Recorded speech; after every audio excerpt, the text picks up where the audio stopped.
All right. All right. Bless up, everybody. I'm going to let some people roll in before we get started. Should be a good show today. Bless up to all. I'm going to just do a little housekeeping, get things going. We will be having a good show today.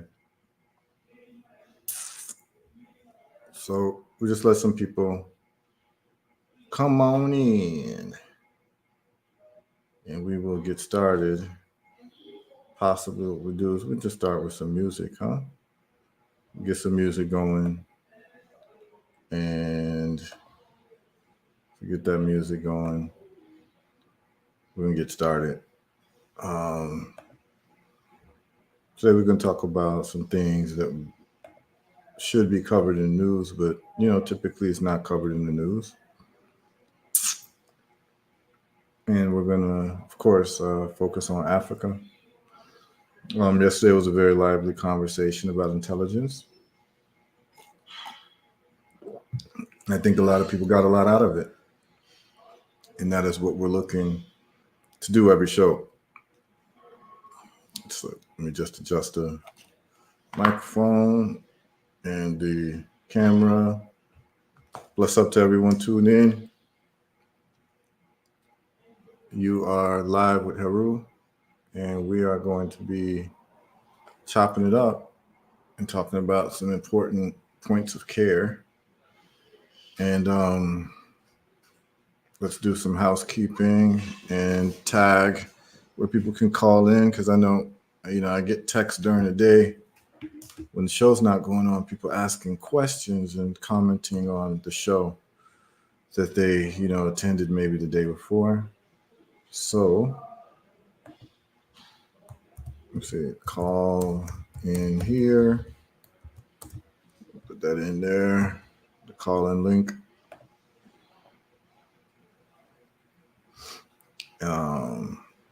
Bless up, Lowell. We're going to make this thing do what it do. All right.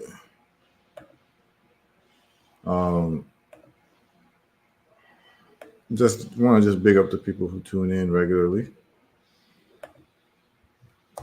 I know you're getting some good vibes out of it. Let me say call in here. And we will be analyzing some things today. Talk about some important things, particularly in Africa, right? A lot of times we talk about Africa as if it's this remote place. And so one of the things that's important, those of you who have your mind on Africa and moving to Africa and living in Africa, is to also keep up with the modern day news of Africa.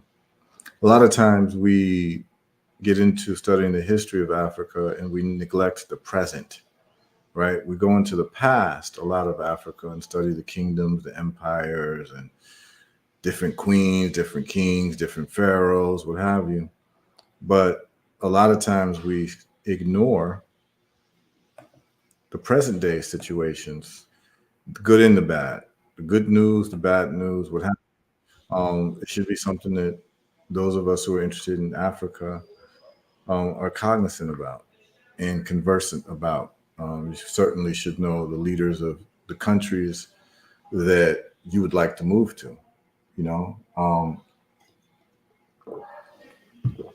a sister called me the other day about moving to Ghana, and what was really interesting about that conversation, I talked about a little bit in the last live stream. A sister, she called me from a reference of another, actually a high school friend, and she'd never been to Africa before, but she's definitely tired of America, and she wants to go to Africa. And so, for a lot of folks, yes, exactly, Lowell. And that's why I say what I say. Like everything that I bring up on this show is for you to just implement in your life right away, because I'm with you all. Like I know exactly how difficult things can be in terms of getting your mind right on certain things because all of the distractions and then the need to pay bills. What happens is we start accumulating certain habits that don't necessarily serve us, right? So for instance, we have people, well-meaning people, like who are like, yo, I want to go to Africa. I want to live in Africa. And a lot of times they choose Ghana. And what's really interesting about that is that Ghana has done quite a job of marketing itself to folks as the place that you need to go if you go to Africa. So when the sister called me, she was like, can you walk me through buying land? You know anyone selling land in Ghana? And I said, let me ask you a couple questions before we get into that. First of all, let me just tell you this before I ask you some questions. Uh, in Ghana, if you're not a citizen of Ghana, you can't own land outright. What I mean by that is that you can't buy land and then pass it on to your descendants forever, like in perpetuity. In America, in property law, they call that fee simple absolute. And fee simple absolute means that you buy a piece of land, when you pass away, it goes to your descendants. The only caveat in America is that you have to pay taxes also in perpetuity on the land. Now, in Ghana, when you get a piece of land, it used to be that you would get a 99-year lease, right? Which is like effective ownership, but that's a way that they can make sure that people from foreign countries, particularly Europeans who might have a little bit more money than the average Ghanaian, don't buy up the whole country.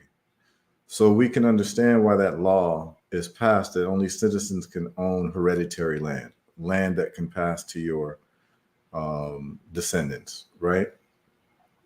Now, the problem with that is that when you buy the piece of land, you want to build a house, you want to live there.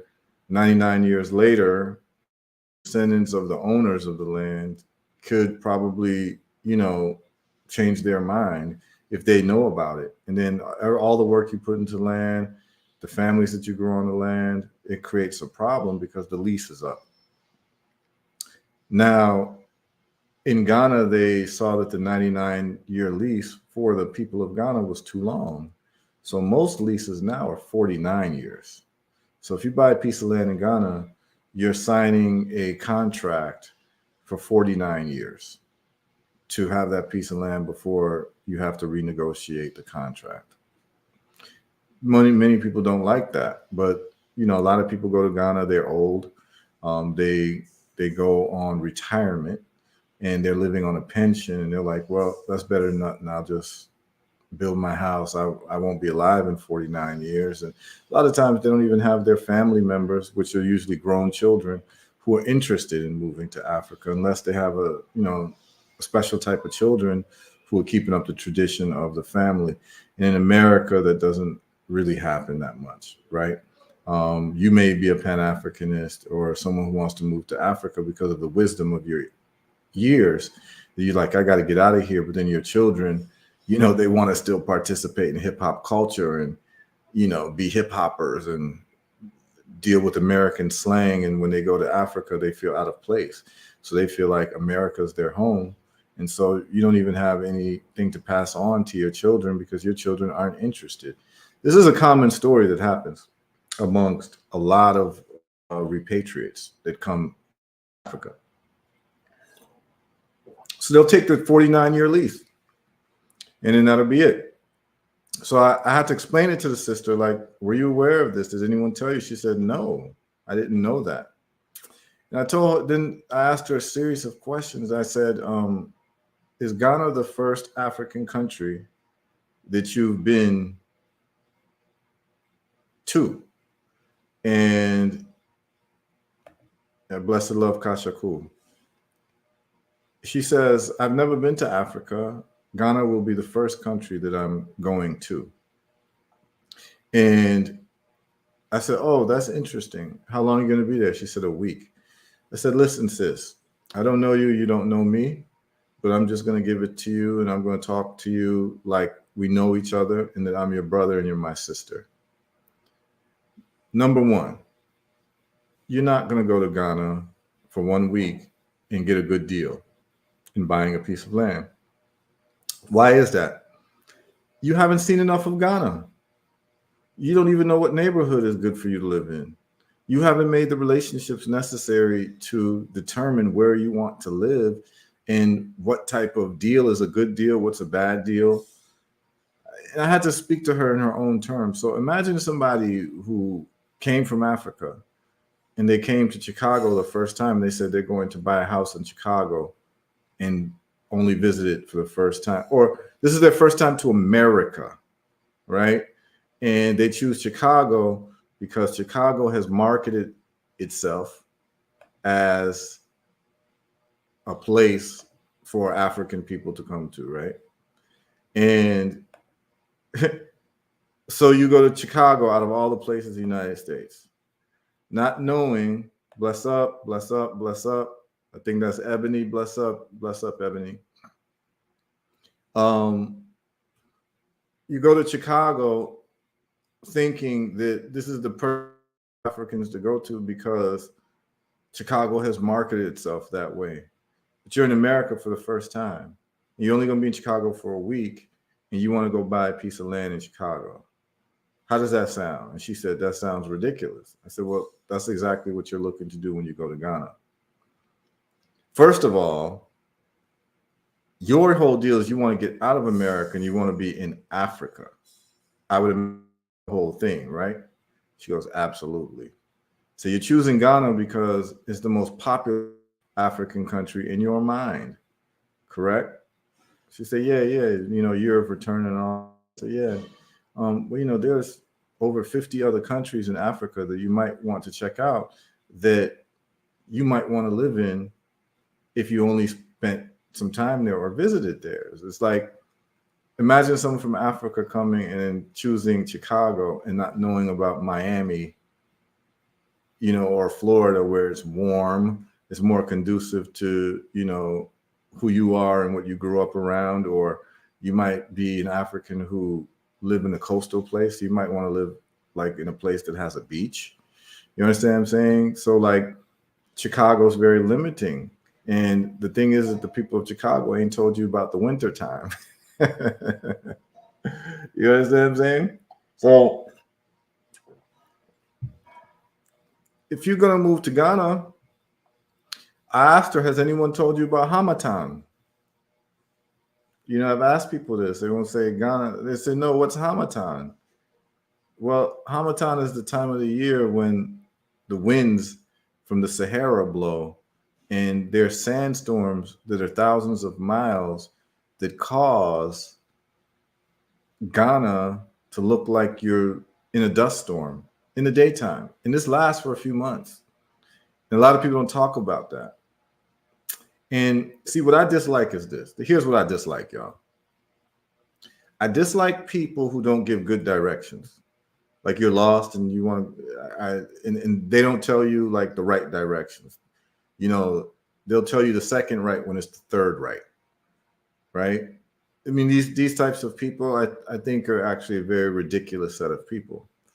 So what I don't like is when people describe Africa and are incomplete in their description of certain countries in terms of the points of care.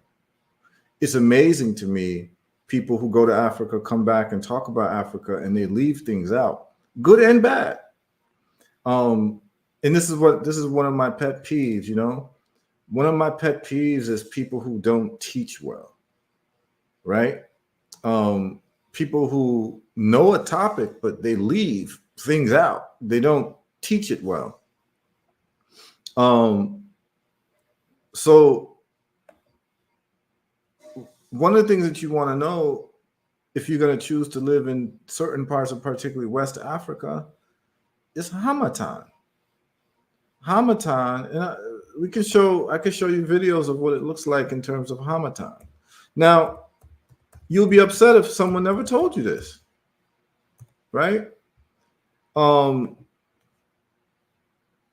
it's a big deal, and a lot of people have not learned how to deal with it. And so, I'm gonna show you what Hamatan looks like in a video, real quick.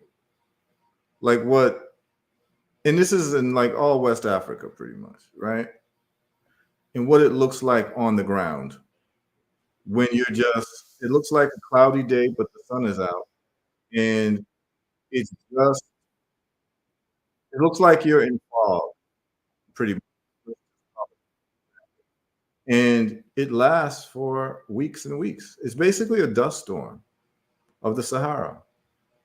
And it is just what it looks like. And it's something that should be, and people shouldn't look over it because it has to do with quality of life.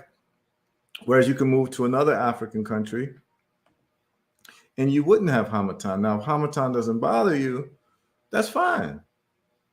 But at least you should tell people about it, don't you think? Right? Like it's very important that people should learn about it. Um, Basically, just it's hazy. The whole day is hazy.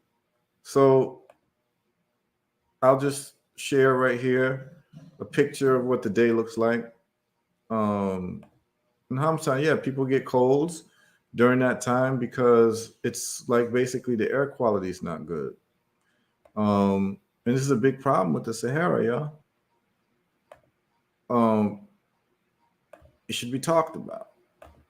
So she was like, "Wow, no one ever even I never heard the word Hamatan before." I said, "Yeah, because people aren't interested in like teaching well or giving you the full story of something." So this is what Hamatan looks like. You could put me there. I'll take the thing down. So this is what Hamatan looks like, y'all. You see that? The road just it just looks dusty. It and it's coming from the Sahara, and they're showing you, you know, all of the different features here as to what Hamatan is about. But you just got to see that, like, planes flying, it gets dusty like that, cloudy, foggy. And here's the other thing: you walk around all day, like if you're wearing a white shirt or white clothes, your clothes can start looking this color because of the dust that goes around the place. And this is real. Because what happens is that what another thing they don't tell you is that in West Africa and most of Africa, the soil is not black. The soil is red. We have red clay soil. And it's very real. And this is a brethren who's a builder. He talks about Hamatan as well. This brother is a um, here. I'm going to let him talk about. His name is Brandon Rogers. It's a brother from Florida who moved to Ghana probably about 2 decades ago, and he's a contractor. He builds earthship homes. He builds natural buildings. Um, a good brother for you to know about if you are ever going to be in Ghana. And if you're going to be in Ghana, you want to hook up with him, just let me know. I have his phone number and all of that. Real good brother, and he's built some fabulous properties for people. And let's see. Greetings. I am Brandon, and it's another beautiful day in Ghana, West Africa. I'm out here up on a piece of property that I purchased some time ago, and you've seen it before, but with the Harmattan skies, I'm sure you don't recognize it. If you don't know what the Harmattan is our dry season. Here in Ghana, we have really two distinctive seasons. We have the dry season and the wet season. The wet season or the rainy season is divided into a major and a minor season. And then we have this dry season, which is otherwise known as the Harmattan. What the Harmattan literally is this is the wind, the air coming down from the Sahara Desert, and it's filled with dust from the Sahara Desert. and it literally fills the sky with a haze. But it looks like fog, but it's really dust particles in the air. It's very, very dry. It's very, very hot. Solar exposure is definitely reduced from the dust and the haze. So, again, if you're having solar panels and your solar exposure, you're not going to get the optimal peak hours that you would typically get during clear blue skies. So I just wanted to share this with you. This is what the Harmattan is. Visibility is probably, I would say visibility is about, at best, let's say 3 to 4 miles. At times, you can't see it now, but where I'm pointing off to, at times, you can see all the way to the Tema Kosimbo Highway.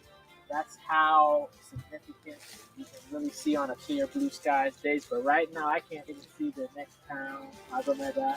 Okay, I can see it, but I can't see anything past. I can't see Provo Mountain. I can't see the quarries where they're doing the granite quarries. I can't see anything else that I would typically see that's much further. So this is the dry season.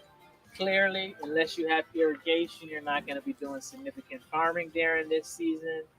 And really, a lot of the plants and vegetation goes into more of a dormant state, so it's not growing. So yeah, so these are all things to take into account. This is the dry season. This is the harmattan. If possible, I'm gonna go ahead and fly the drone for you so you can see it from above. Every day is a beautiful day. It's all about perspective. It's all about how you see the world. My philosophy is that life is challenging, but how you see that challenge as being easy or hard is completely up to you. So just realize that no matter what level you're at in life, it's going to be challenging.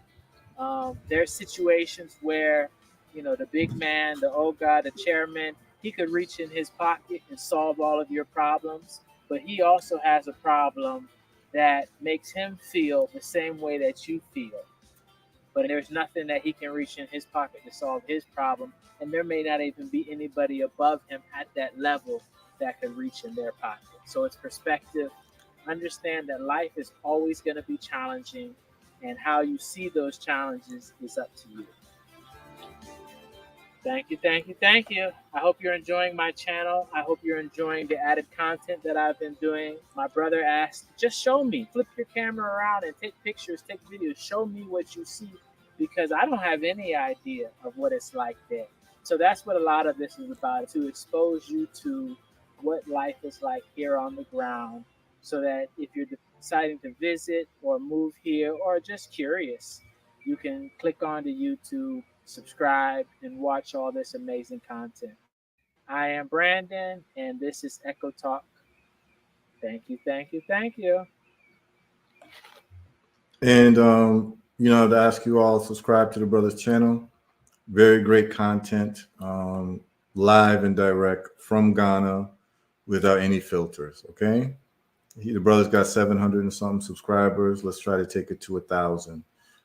Good brother. He's built some beautiful properties. I don't know if he's shown some of them on his channel, but we can take one of these days and I can go through some of his work. Um, Outstanding work the brother has done, and this is a brother who never was in Africa, went to Ghana, ended up staying in Ghana. He ended up just staying there, and he's been there for about 20 years building. So when someone talks about building and someone is a builder, this is not hypothetical, right? This is a real builder. And a lot of times, Black folks, our slang sometimes makes us think that we're doing things more than what we're doing. So, for instance, in Black America, you can say to someone, "Man, come over my house and let's build." And what they're saying is like, "Let's sit down and talk." Right? In another country, when someone says, "Come to my house and build," you better not show up without a hammer and nails and power drills, right? Man, son, that was a good build. Y'all didn't build nothing. Y'all just ran your mouths. You know what I'm saying? And so, um, this is really important to use language and understand the cultural context of language, because you're going to end up saying things to people that's going to give them the wrong sense of what you intend, right? You intended to talk, but you said build. And for some people, they're really serious about building. And that's one of those brothers. He's very serious about building. Amori Kurama, big up to you. You say the dust is over here too. I don't know where here is for you. You can type in and tell us where you are, where you say the dust is. Annette Irving, big up to Annette Irving. She says, excluding Ghana and providing for land purchasers preferences for access to a major airport, access to an ocean, beach opportunities to do meaningful work, and favorable land ownership laws. What locations would you recommend the sisters and brothers check out? Great question. Great question, Annette Irving. And I will get to that. So, everyone sees that question. That was a great question. These are the types of questions that I know a lot of people are looking to be answered. Oh, okay. More Columbia, St. Croix and Cruz. All right, where are you in? You in West? Or you on the East side? You in Christian set or what? Enough respect to you either way, you know? Or you inside St. Croix, like you in Grove? Maybe surprised I know all in place, but it's some stomping ground for me, you know? Love St. Croix. Big up to all my people in St. Croix. Big up to all my people in all the Virgin Islands, you know? Family, you know? Let me answer the sister Annette's question, which is a great question. And I'm going to put the question up again so that y'all can see it. So, in terms of what I've seen, and this is going to be part of the conversation today and part of things we'll talk about when we talk about news. So those of who just tuned in, right? Because I know people like to trickle in. The whole point of today is that many times those of us who love Africa, some of us are just born loving Africa. Some of us have been educated to love Africa. Some of us have been inspired to love Africa. Some of us were just born to love Africa. One of the tendencies that we engage in our love for Africa, because we've been a broken people, our history has been broken and scattered. We're scattered people. Our love for Africa usually leads us to studying the past. And rightfully so, because you want to know where you came from and what that was all about. But many times, those of us who are in love with Africa and love Africa and love African culture, we stop at the past. We do not have any knowledge about present day Africa unless you actually go there yourself. But we have many in the diaspora who have not yet made it to the continent. Even those who do make it to the continent, they're focused on looking at historical sites and what have you. So they're still focused on the past, right? So we'll learn all the names of the pharaohs, different dynasties. We'll learn about different empires, maybe like the Mali Empire, the Ghana Empire, the Songhai Empire. We'll learn about the Zulu Empire. We'll learn about Great Zimbabwe. We'll learn about Nubia. We'll do all of that. And that's great due diligence. But many times, more often than not, many of these same people ignore the present and do not have a grasp of the present day movement within Africa in terms of just how to move in Africa. And this is what I seek to do as somebody who's back and forth between Africa and the Western Hemisphere. What I like to do is that because I spend a lot of time studying the history, big up to Bola Kaja. Because I spent a lot of time studying the history of Africa, I also saw that it was very important to study the present day situation in Africa, in different African countries. That means that you need to understand not just the history of ancient Africa, but the modern history of a country that you're planning to live in. So for instance, if you want to live in Ghana, If you want to study the modern day history of Ghana, besides the past ancient history, the glorious history, you're gonna want to know more than Ya Santua, right? You're gonna want to know more just the slavery stories, or even the colonization stories, or even the empire stories of the Ashanti Empire, which a lot of people would tend to get into because they were one of the more powerful ethnic groups that spread their tentacles all over Ghana. Not all over, but into major parts of Ghana.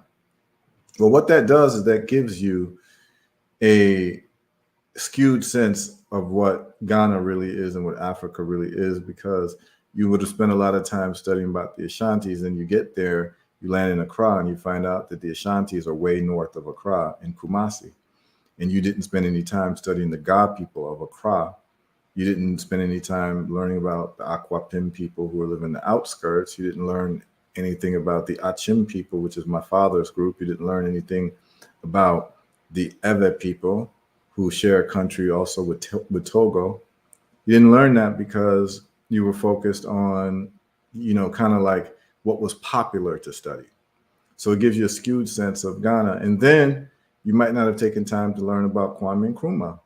And there is no true understanding of modern day Ghana without knowing about Kwame Nkrumah, his history, his story, what happened with him, and what happened later on, and then the Jerry Rawlings and the different coups d'etats that happened, and the recent presidents that and where their background is from. It's important to know about modern day African politics in whatever country you decide to visit and live in, because it's going to actually inform your understanding of that particular place. But many of us fail to do that. So one of the things I address with this show is I want to bring people up to speed with what's happening in modern day Africa. But it's fascinating with a lot of things that are happening, and there are a lot of opportunities, particularly to do business, if you only understand what's on the ground. And many people who go to Africa to live are usually the people who study the history. I'm talking about the ancient history, and therefore they're not prepared to survive or thrive in the present. One of the themes that you're going to find in my show is you'll find out very soon that I'm very low on theory and very big on practical application and practical results. So I'm one of those people who's not very impressed by something that sounds good. I want to know if it actually performs good. So I'm always going to cut to that. You're going to start noticing that, like, I'm not very much into theories. I'm into. So those results is what we have to use to govern our decisions. And therefore, the people that we need to listen to are the people who are getting supersized results on the continent. You don't want to listen to people who went to the continent and didn't thrive, because all they can tell you to do is how not to thrive.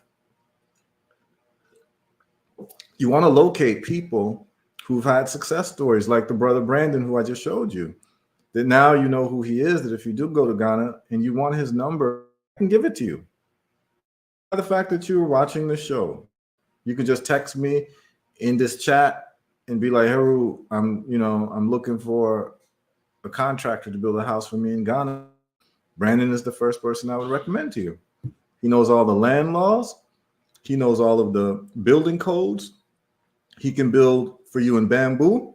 He can build for you an earth ship. He can build, what do they call it? Like he can build you a house made out of like, what they call those things, where you pack it, you pack bags, sandbag houses. He can build that for you. He can build you a conventional home made out of concrete. He'll tell you the cost. He'll do, he's a very honest guy. These are the practical conversations I'm talking about. I can get you in touch with them. Yeah, Earthbag Homes. Like, what's the point of us having these conversations? Yes, Earthbag Homes. if it's not going to lead to anything practical, right? And that's why, that's why y'all keep blessing me with the cash apps, because y'all are getting value out of this, and I love it because it just encourages me to give you all more practical conversation and practical information. By the way, anyone who wants to tap in, the call-in links are on YouTube and Facebook. Just call in and chop it up with your brother, and then other people call in and we can all chop it up. It doesn't just have to be me talking. As you all know, I can carry this show for hours by myself, but if anyone wants to tap in, just tap in. Okay. Ebony says, that's why I love these chats. I've switched cell phone carriers, bought Bitcoin. Yeah. So you switched to Helium Mobile, like I told you. So Helium Mobile for people in Florida is $5 a month for everything. So when I found that out, I got out of AT&T quickly because I was paying four different phone bills, right? For four different human beings. And it was like it was almost like $400 a month. And so I'm like, yo, this is crazy. So Helium Mobiles had $5 a month for unlimited data, unlimited text, unlimited calling. And I said, I am down with that. And so I switched to them, and it was for people in Florida. Now they've rolled it out nationwide for $20 a month, which is still better than most phone bill plans that are at least $50 a month, right? So you'll be cutting your bills by like $30, $40 a month for one line. And this is unlimited data, unlimited text, like unlimited online, everything. Like, you understand what I'm saying? And it works fine. And so with that $50 extra or $40 extra a month that you got just from tuning into this show, you can go buy Bitcoin. Buy $40 worth of Bitcoin. You want to send me a cash app for that? That's fine. For soaking you with that type of game, that's fine. But do something with that extra income. That's what this whole thing is about. It's like, okay, all right, here we go. People, all right, nice. Oh, I love it. Twyla, her. I don't know if it's Twyla or Twilla. I'm going to go with Twyla until you tell me differently. But Twyla Heard says she switched to Helium also. Now I need an internet service. You got data, but I think you're talking about a Wi-Fi. You're looking for a Wi-Fi service that's cheaper. Yeah, we could talk about that too, but everyone can share where they're getting deals. So look, let's turn this show into like each one share with everybody who tunes into this show ways to hack the system. I'm showing you the ways that I hack the system. That's why I told you all about Twitter. Twitter is a life hack. You get it, and I'm going to go through Twitter today and show you all like who I follow and how you can actually increase your circle of intelligence. We talked about intelligence yesterday. Intelligence and people who have produced results on Twitter. Okay. We have another comment by Ebony. Kicked everyone off my plan. I was paying $210 for 3 people. Now I'm paying $25 for me. Only downside, no unlimited hotspot. We'll switch to Helium. You'll get all of that for $20. Helium will give you that whole thing for $20. I got it for $5 because I have a Florida address, and they had a deal for Florida people. They rolled it out to Florida first, but nationwide is $20, y'all. You understand what I'm saying? So everybody here, just by tuning in today at this time, you've just saved money. This is the type of value that I bring. Oh, okay. They added $5 with tax. Okay, you did Helium as well. Okay, you see, I got people who's actually listening to the ism that I'm dropping, and they're changing their lives. So yes. Okay. All right. So, back to this Africa talk. And like I said, people feel free to call in and feel free to share any life hacks, economic hacks that y'all got. But this is beautiful. Twyla, I love to hear, that you're going to be making those types of moves. And then the sister Ebony, this warmed my heart. This message right here.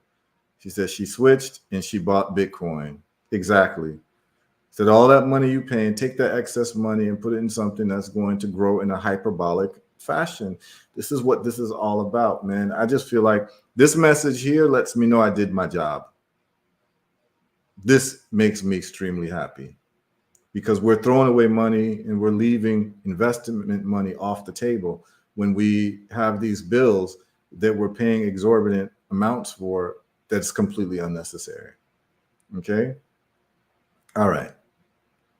Um, Someone says Cricket Wireless is $15 per month. Okay. Yeah, you keep sharing all the information that gives you a better deal. As long as Cricket Wireless works well, that might be something for you all to look at. But like I said, I got in at $5, so my phone bill is $5 a month for one line. So I'm quite happy with that. So Ebony says she bought too much Bitcoin. Don't worry, you won't be saying it's too much. 2 years from now when it's doubled, tripled, quadrupled. You know. Um,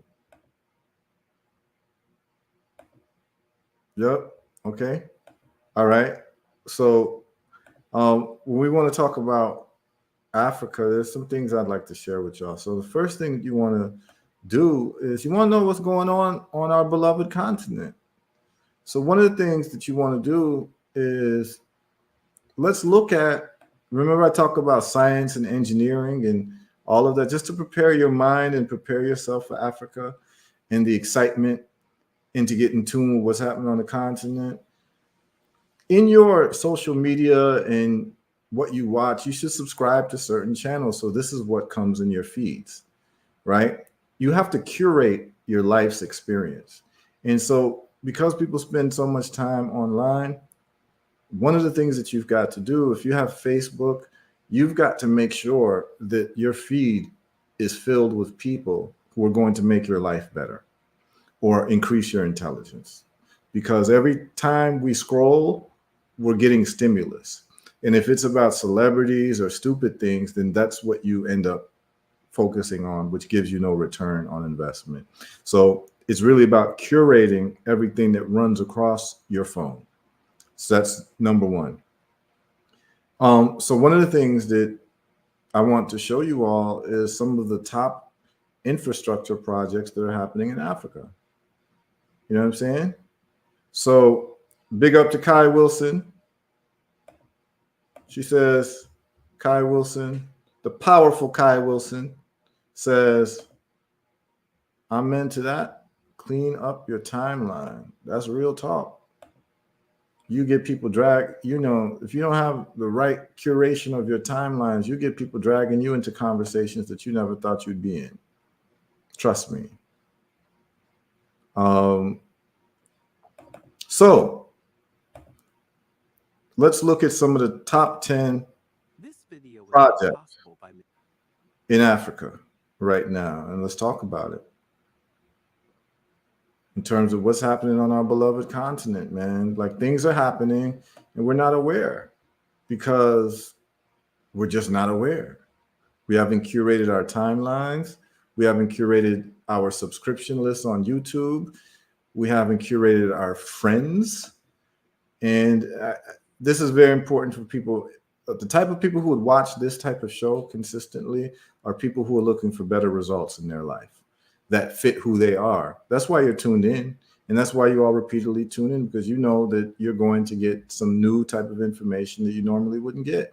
And what I'm saying is that what I'm not doing anything special per se, but I'm just showing you my methodology so I can keep sharp. So here we go. Let's look and see what's happening.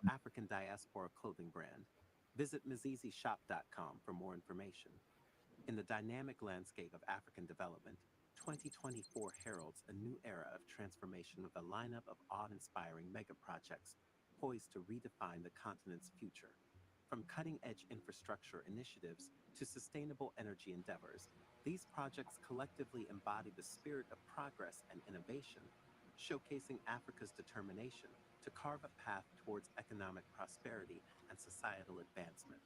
As diverse as the continent itself, these mega projects stand as beacons of hope, promising not only to reshape skylines, but also to catalyze positive change, fostering connectivity, sustainability, and a brighter tomorrow for the entire African continent.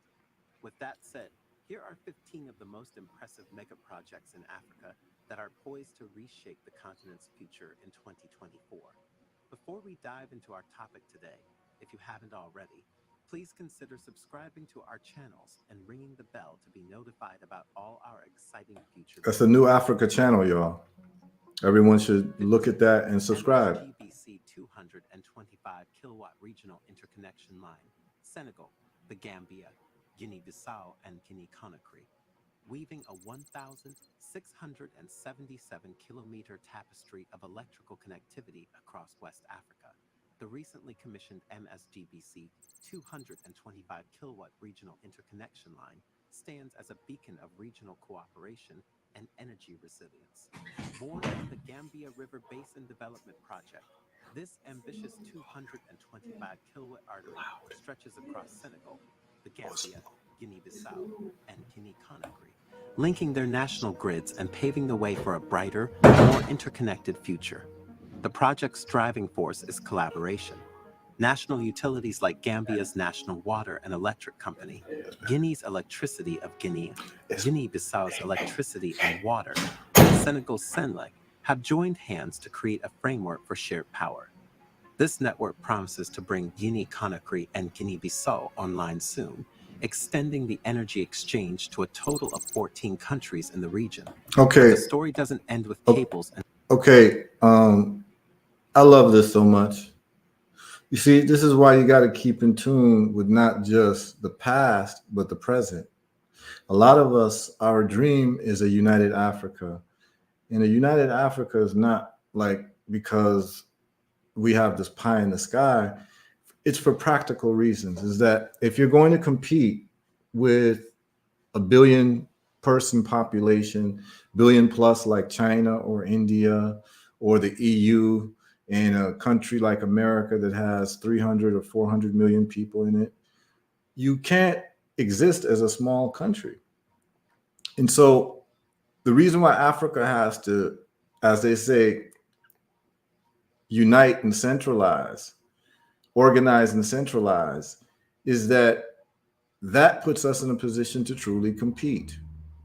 And so the conversation has to be more than just, oh, we need to unite, we need to know. We have to make it practical. And what you're seeing here is that you've got several countries getting together and sharing energy resources. This is a practical form of unification. And if you're going to have a unified Africa, you'd have to have a unity of engineering projects. You'd have to have a disrespect for colonial boundaries. This is important. The African who's focused on power and is focused on real results is necessarily going to have a disrespect for Berlin Conference boundaries. And the beautiful thing is that now you got these leaders talking about energy, which you cannot industrialize, you cannot compete economically if you do not have sufficient energy to run your factories, to run your society. It's a disaster when you've got energy problems. So now if they are updating the energy grid, but they're able to do it as a multi-country project where engineers are now sharing information and the engineers are now used to working with each other with centralized planning, this can only be good for Africa. So to see this and the fact that we know about this is very important. Some people are saying that it's low. So what I'm going to do is I'm going to rewind it a little bit so you all can hear, because it's very important. And sorry, I had it on a little bit low, but it should be good now. All right, let's start from of electrical connectivity across West Africa. The recently commissioned MSGBC 225 kilowatt regional interconnection line stands as a beacon of regional cooperation and energy resilience. Born from the Gambia River Basin Development Project, This ambitious 225 kilowatt artery stretches across Senegal, the Gambia, Guinea-Bissau, and Guinea-Conakry, linking their national grids and paving the way for a brighter, more interconnected future. The project's driving force is collaboration. National utilities like Gambia's National Water and Electric Company, Guinea's Electricity of Guinea, Guinea-Bissau's Electricity and Water, and Senegal's Senelec have joined hands to create a framework for shared power. This network promises to bring Guinea-Conakry and Guinea-Bissau online soon, extending the energy exchange to a total of 14 countries in the region. But the story doesn't end with cables and substations. The project, also encompassing the construction of 15 electrical transformation stations, aims to strengthen energy security across the region. This means improved access to reliable electricity, reduced dependence on single fossil fuel sources, and enhanced climate resilience for millions of people. Excellent. 14. Punta Europa Gas Mega Hub, Equatorial Guinea. Equatorial Guinea could be a major hotspot for liquefied natural gas within Africa following the recent agreement between the Equatorial Guinea government, Marathon Oil Corporation, and Chevron's Noble Energy EG Oath to move ahead with the development of the Gas Mega Hub project, or GMTEC. This project aims to build an intra-African gas trade using existing infrastructure, and it is rapidly expanding. Following the success of the first phase, which connected the Chevron-operated Allen Field to the Punta Europa LNG terminal, the second phase, which will begin in January 2024, will process gas from the Marathon Oil-operated Alba Field. The third phase of the GMH aims to commercialize gas from the Asing Field, which has been in operation since 2011. But Equatorial Guinea isn't stopping there. A memorandum of understanding signed with Nigeria in early 2022 paves the way for a cross-border pipeline, tapping into untapped gas resources and potentially expediting the development of Nigerian fields like Oran 2. Additionally, a bilateral trade agreement with Cameroon opens doors to trans-border wet gas fields, solidifying the GMA's vision of becoming a central gas processing hub in the Gulf of Guinea. By Nice. strategically utilizing existing infrastructure and forging cross-border partnerships, Equatorial Guinea's Punta Europa Gas Mega Hub is not only boosting its own economy, but also fostering a more interconnected and gas-powered future for the continent. Excellent. 13. The Lobito Corridor, Angola. The Lobito Corridor is a transregional infrastructure project that connects the Southern Democratic Republic of the Congo, DRC, and northwestern Zambia to global trade markets via the port of Lobito in Angola.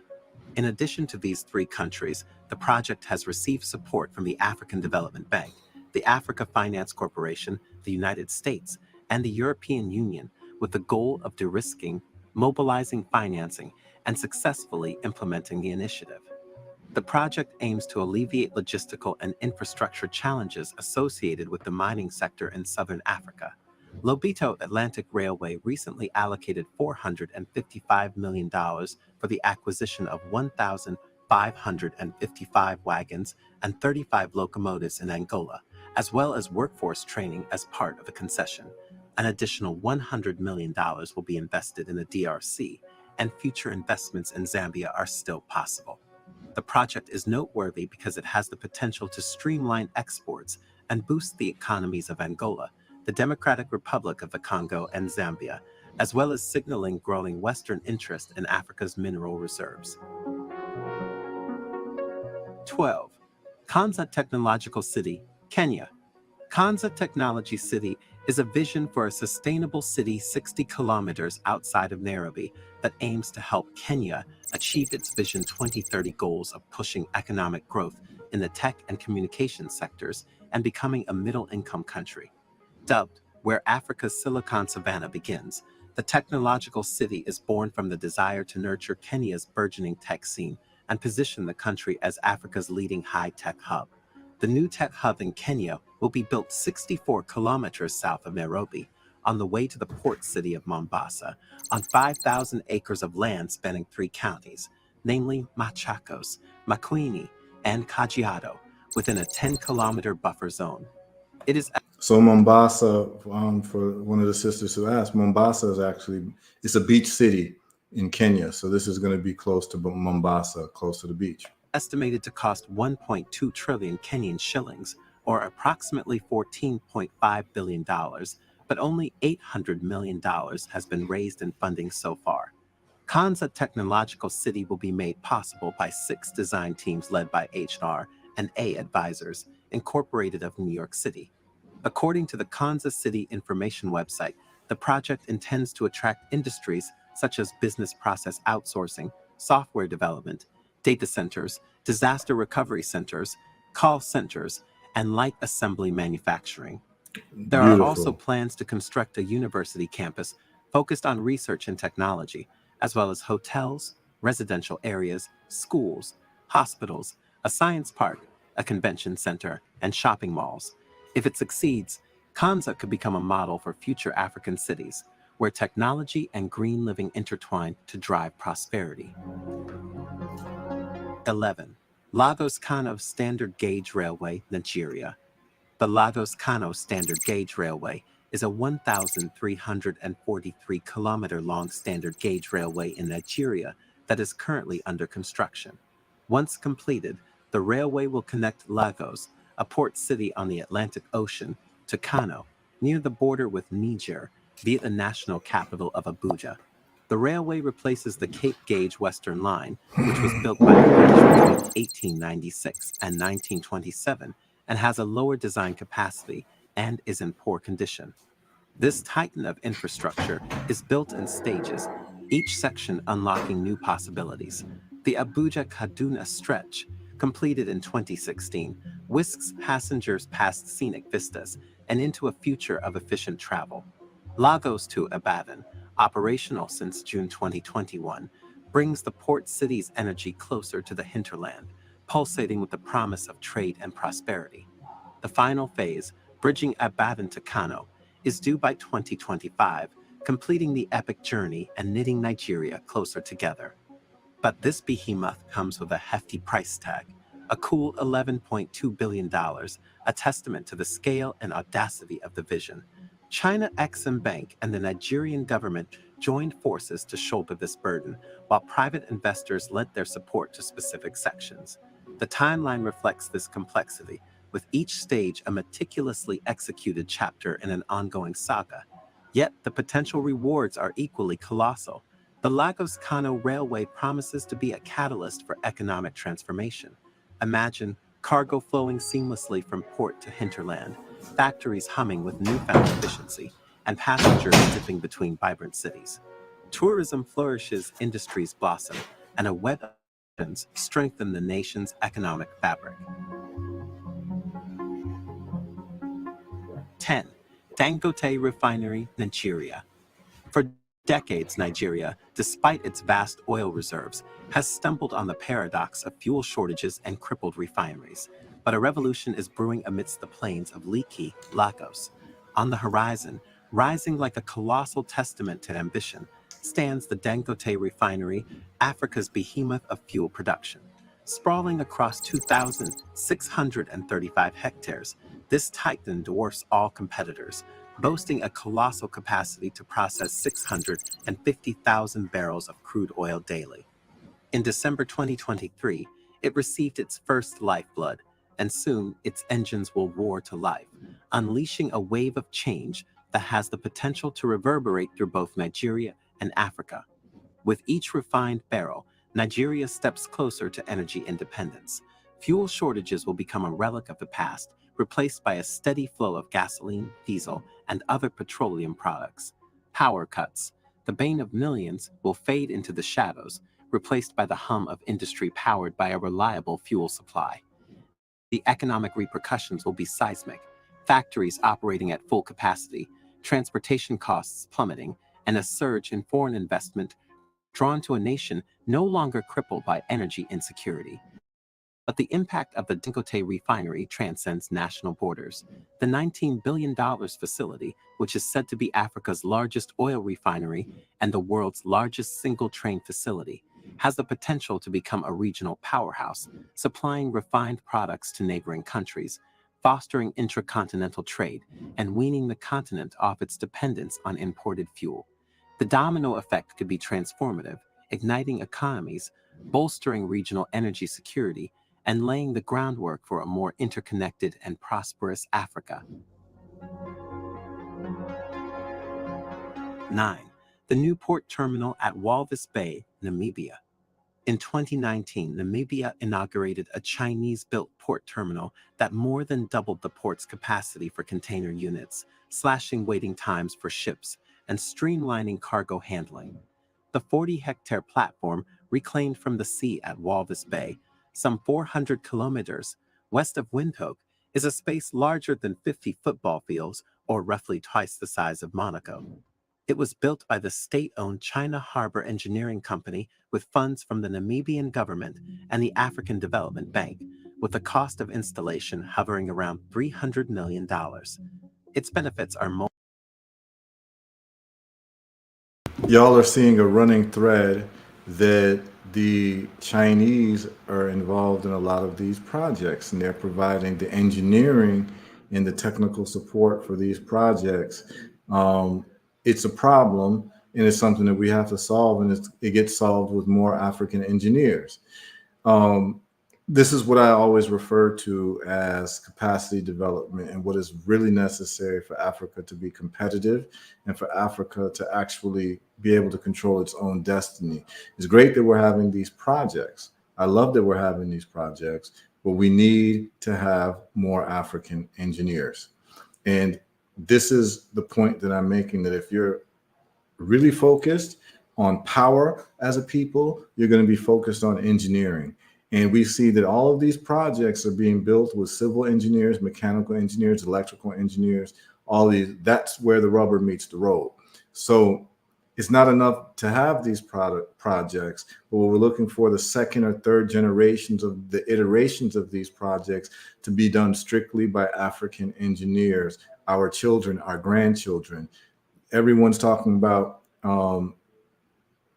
it's a pregnant time for Africa. You're absolutely correct. It is a pregnant time for Africa. And the midwife comes in on the metaphor and she says, yes, it's just Africa's gestating and so is its children.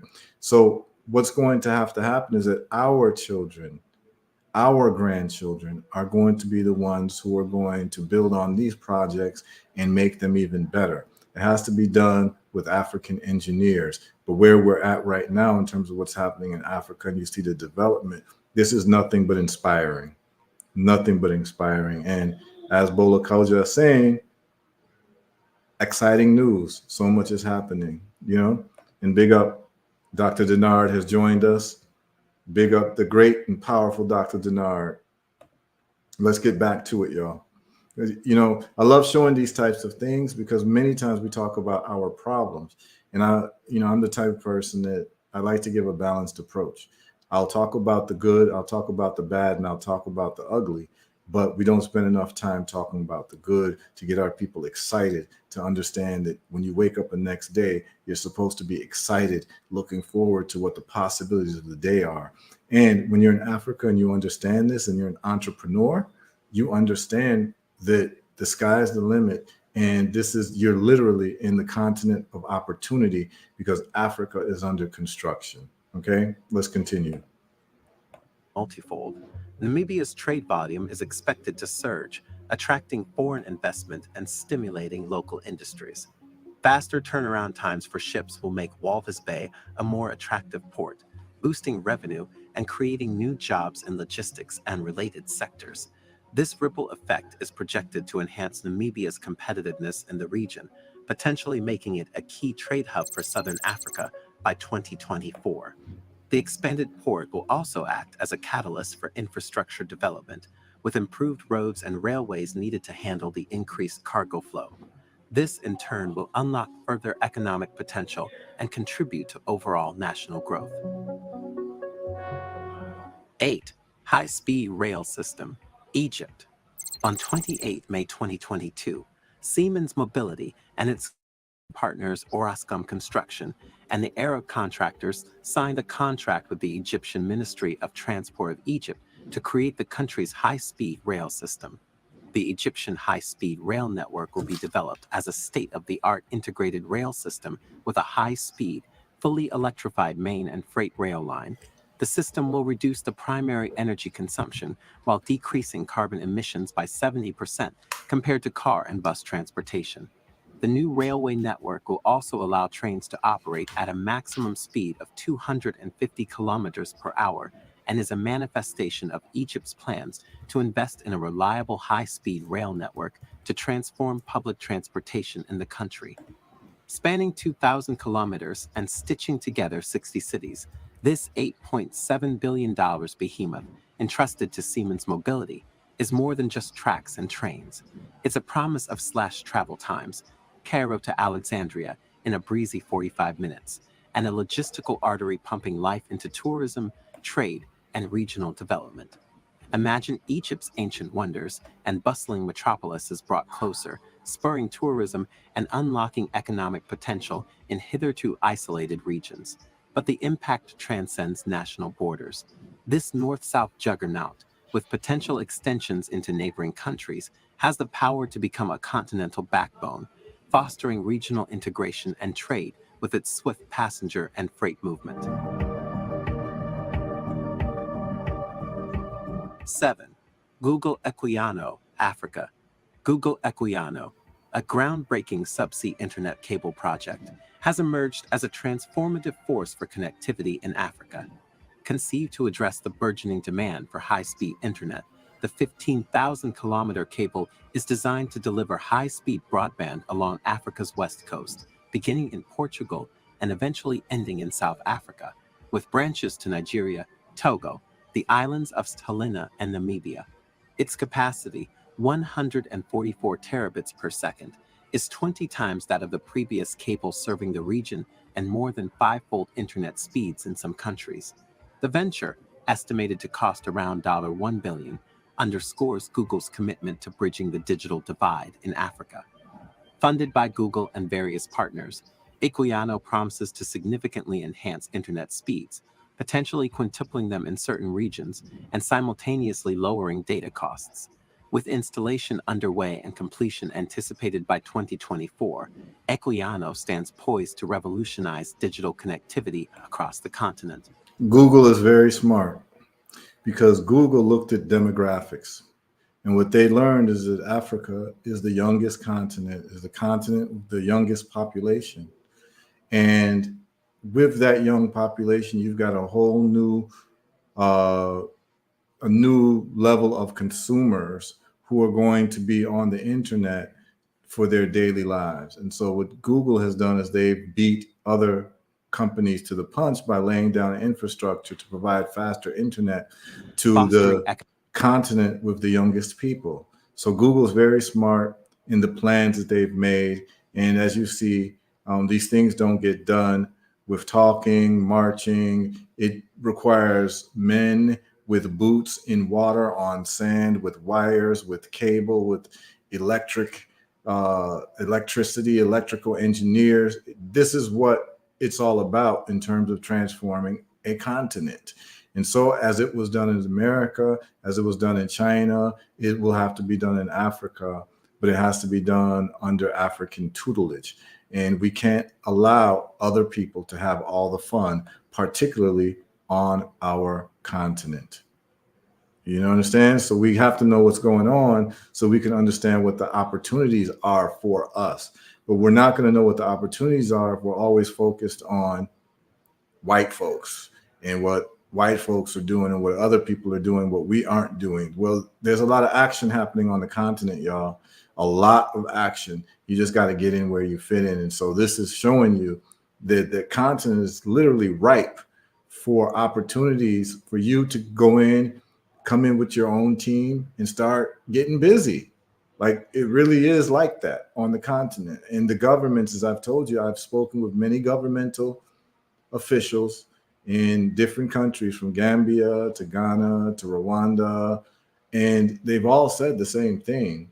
They want us there. They want the diaspora there. And, maybe I'll even play a video of the Rwandan foreign minister, which is like the Secretary of State, giving a speech to not just myself, but a bunch of diasporans about how they want us to be part of the country, to live, to grow, and to help develop and raise our families and help develop the country. It's such an exciting speech, man.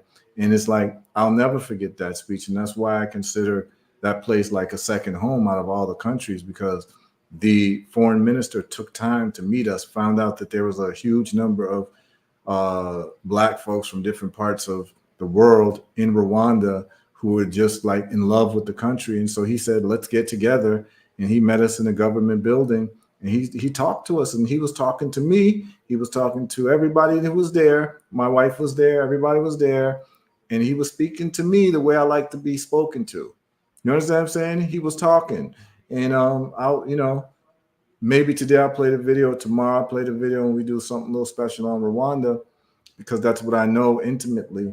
But please understand that things are happening on the continent, and the continent is going to be developed with or without us. You understand what I'm saying?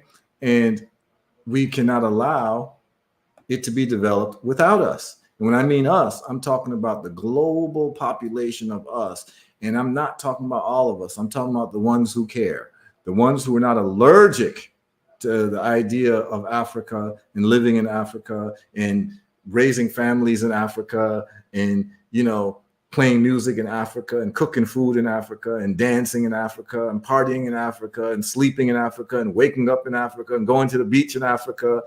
Everything in terms of human activity in Africa. There are those of us who are not allergic to that. And that's the only people I'm interested in really talking to about Africa. Everyone else, we can talk about something else. We can talk about sports. We can talk about whatever, because I don't expect people who have not made a declaration about their love for something to actually show love to that thing. And that's another thing, is that a lot of times we spend a lot of our time talking to the unconvinced.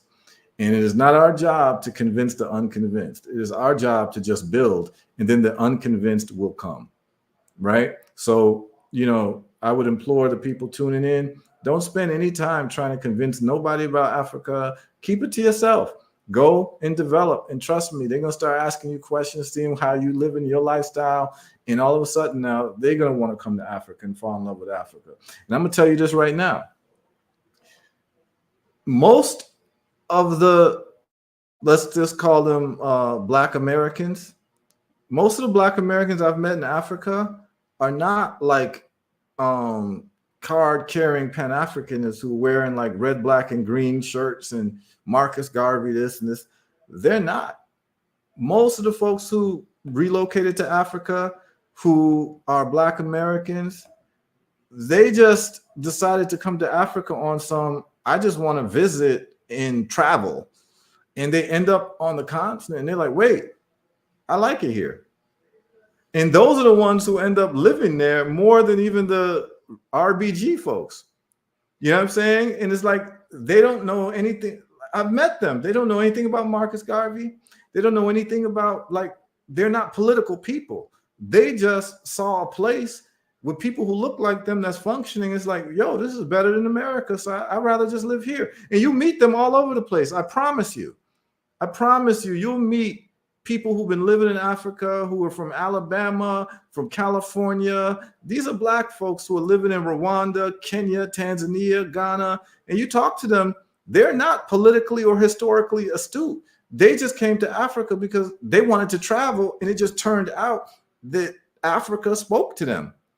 It's the weirdest thing. You would think that the most diehard Pan-Africanists and Black Power folks would be the one moving to Africa.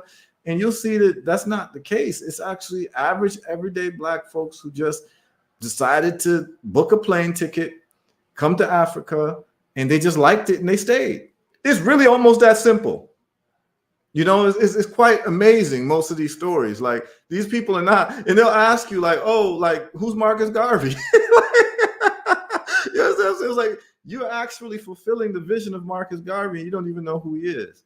Like, it's the craziest thing. Like, these are people who are just, I like Africa, but they weren't like pro-Africa before they came to Africa. They just decided they just want to see the world, and they ended up in Africa.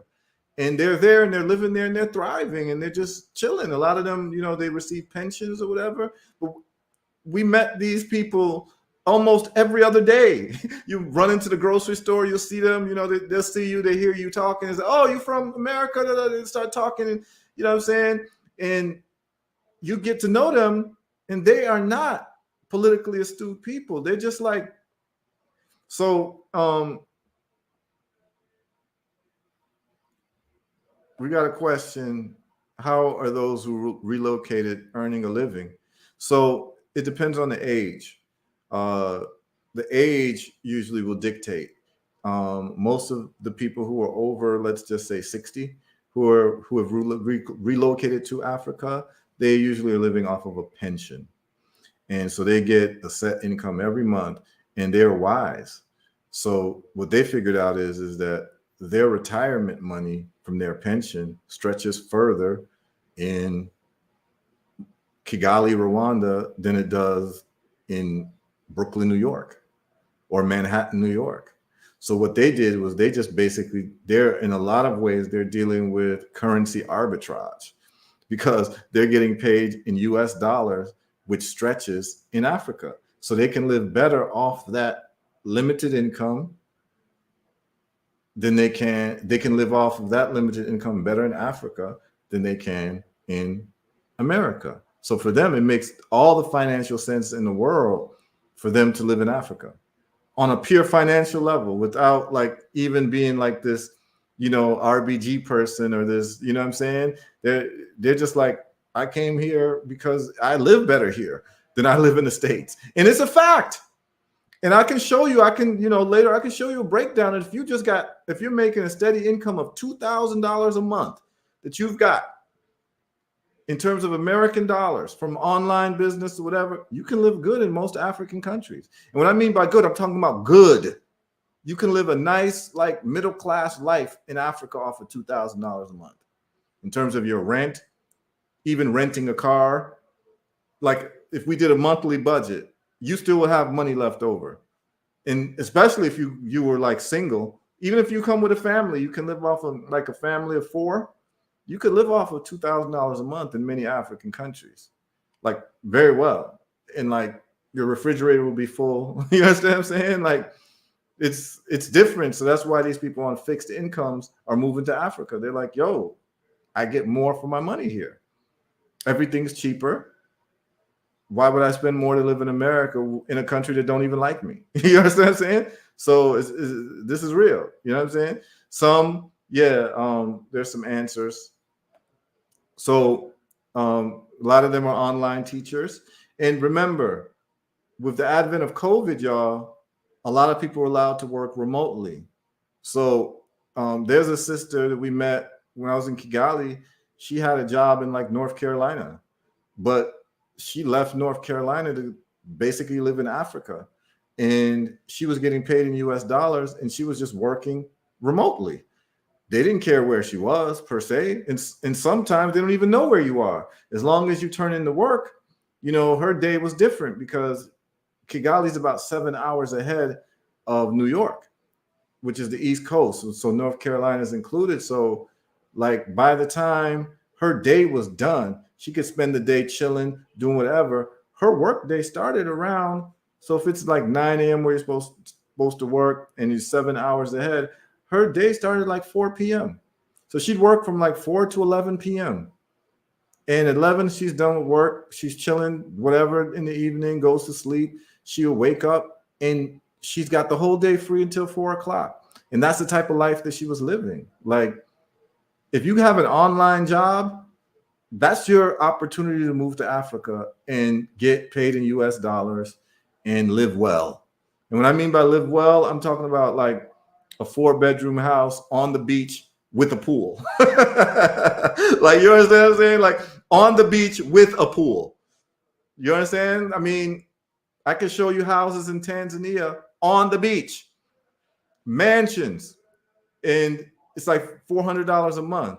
One of these days I'll do one of the lives just to talk about beachfront property in Tanzania, and you'll be able to see the cost, and you'll be like, damn. You'll be able to see other people who moved in, and you'll be like, damn, they're paying $400 a month for a 5-bedroom mansion.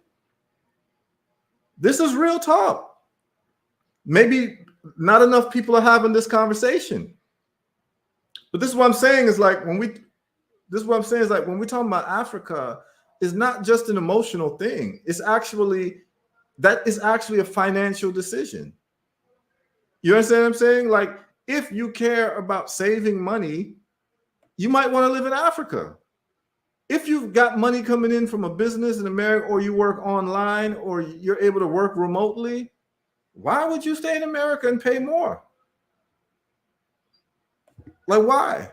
Why would you stay in America, pay more, deal with police brutality, deal with a country who don't really mess with you, when you can go to a place where there's people who look like you, can learn a different culture, learn a little different language, get some different type of food in your diet, pay less for food, get fresher food, get organic food, meet people who are friendlier, because when you make friends with people on the continent, you understand what I'm saying? You got friends for life. This is real talk. I'm talking real, like this is real. You understand what I'm saying? We can start getting into the numbers on this thing, because I don't want to be on here practicing English all day with y'all. We're gonna look at the numbers, but I wanted y'all to see these infrastructure projects because I want Africa to become more and more real instead of this nebulous thought that people have in one day I'll go to Africa, whatever. No, if you're able to go to your job and say, "Can I work remote?" The next day, you should book a ticket to an African country. I'm telling you, I promise you, it'll be the best decision of your life, because guess what? Your children will get a different type of education too. They will get an international, worldly view of life, and they won't be trapped into the whole prison of thinking that America is the only option. You see, one of the worst things that has happened, one of the worst lies that has been seeped into the minds of Black folks in America is that they think that America is the only option. See, when you think that something's the only option, you don't have no options, life becomes a little stale for you. But if you know that you got options, and when these people ain't messing with you, you got places to go. Why would you want to stay in a house where people ain't messing with you?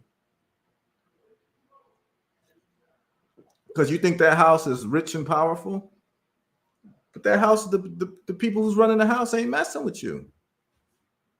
And then you say, well, we built this house. Well, you built it under duress. And if you built the house, you can go build another house in a place that's going to actually embrace you. And I'm telling you this, you will be embraced. And people, I always talk about it. You ask me, well, do they even like us in Africa? I say, well, they like you better than Billy Bob does. You want to live next door to him? You understand what I'm saying? Yeah. Yeah, Black folks built America under duress. And do you understand that if you do something under duress, the contract is void? This is actually contract law. This from, I'm just giving y'all some legalism right now. If you do something under contract, under duress, that contract becomes null and void. So whatever you think your contract is with America, you did it under duress.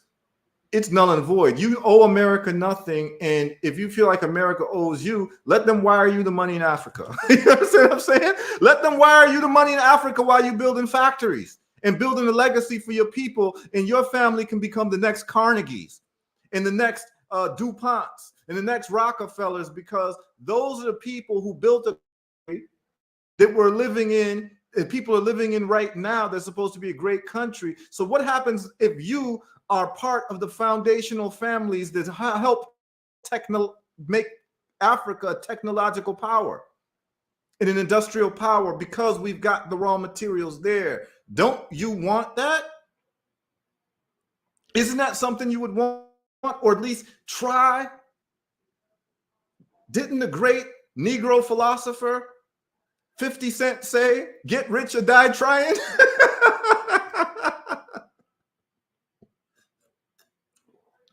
Hell yeah. Your best chance for wealth is to go to Africa. You understand what I'm saying? That's your best chance. Your best chance is too saturated in America, y'all. Your best chance to get wealthy is to go to Africa. I promise you. You understand what I'm saying? So I'm not even talking to you on no moral nothing. I'm appealing to your human sense of greed. I know what it's like in Africa. Africa is under construction. And if you are one of the people who are engaged in the early stage construction of turning Africa into an industrial place, your family will be taken care of in perpetuity in terms of money. That's what happened to the Carnegie. Study the Carnegie family. Study the DuPont. Study the Vanderbilts. They were in charge of the industrialization of America. They were the ones who were the major players. Guess what? Africa is going to be industrialized whether you like it or not. The only question is, are you going to have skin in the game? Fortunately, I got skin in the game. I put up a factory in Gambia. You understand what I'm saying? I got skin in the game. So I'm not talking out of like ideas only. I'm talking practically. You understand what I'm saying? I have to be part of the action. I will not allow other people to have the fun. Like, that's crazy. Anything else is uncivilized. It's completely uncivilized that other people would build Africa and get the lion's share of building Africa, and we sitting around like, I don't know. That's crazy.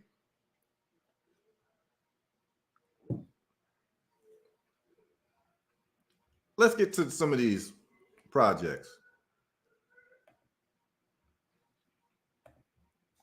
Economic growth, innovation, and social development in its wake. 6. The Suez Canal expansion. Egypt. The Suez Canal, a vital maritime artery, experienced a remarkable $8 billion expansion in 2015, yielding substantial returns and revenue for Egypt. The ongoing commitment to enhancing its capabilities continues with an expansion project aimed at deepening and widening the southern segment of the canal. This expansion, estimated to cost around $2 billion, is a strategic response following the high-profile grounding of the Ever Given container ship in 2021, an incident that disrupted global trade for nearly a week. The southernmost 30 kilometers of the canal, where the Ever Given became grounded, is set to be widened 40 meters eastward and deepened to 72 feet from 66 feet, according to previously announced plans. This will improve ship navigation by 28% in this difficult part of the canal. The expansion, which was undertaken entirely by the Suez Canal Authority and its companies, was completed in July 2023 and is poised to transform global shipping in 2024. Indeed, this undertaking holds the promise of transforming Egypt into an even more crucial hub for international shipping, fostering economic growth and bolstering its geopolitical significance. Moreover, by facilitating smoother and more efficient navigation for vessels, the expanded Suez Canal is poised to positively impact trade across the continent, amplifying its role as a linchpin in global maritime routes and contributing to broader economic development in the region. That's huge, y'all. That's huge because up until now, the Suez Canal, you got to understand like the Suez Canal and the history of the Suez Canal. Before the Suez Canal, people had to circumnavigate all of Africa to get to Asia. That's actually why you got the situation in South Africa, because there's actually the Dutch people. Remember, the Dutch people started a thing called the Dutch East India Company. It was a maritime company that was really focused on getting spices from India and silks and all these things from China, right? Up until the time people had to walk. That's why you have Marco Polo. Or from Europe to Asia, you had to walk or circumnavigate Africa. And Columbus, when we talked about yesterday, he tried to go the opposite way to India and ended up crashing his boat like he usually did, and called the people Indians, right? That's how you have West Indians. So the thing is that the Suez Canal, when they dug that canal, now you can go from the Mediterranean into what's called the Indian Ocean. You can get straight to India and Asia. This is a major development in terms of commerce. Now, Egypt controls the Suez Canal. And that's what all that thing that's going on in Israel is about, because Israel actually they want to get rid of Palestinians, so through Gaza and the West Bank, they can actually build their own version of the Suez Canal. You understand what I'm saying? Because the limitation of the Suez Canal is that it only takes one-way traffic. So the boats are moving all one way, and the boats that are moving, let's just say south, they have to wait till the northern boats move. So imagine if you had a highway that only had one-way traffic. So what they want to do is they want to make two-way traffic, and that's what this is about. Now, the Israelis, they're very mad that they don't have access to the Suez Canal. And that's what a lot of that fighting is about in terms of what they want to call Greater Israel. So it's not just a Zionist project. It's a project for them to take away international commerce away from the Egyptians, who have been their enemies. Remember, they had a war in like 1968. It was all, and then it was a peace settlement with Anwar Sadat and Menachem Begin, who was actually an Israeli terrorist. According to the British, he became the president of Israel. So the funny, when they talk about terrorism, I just laugh because I know their history. I know the history of all of them. Ben Gurion, what's her name? Golda Meir, Menachem Begin, Yitzhak Sharon, Yitzhak Rabin, Ariel Sharon. All these guys were, like, most of them were listed as terrorists by the British Empire.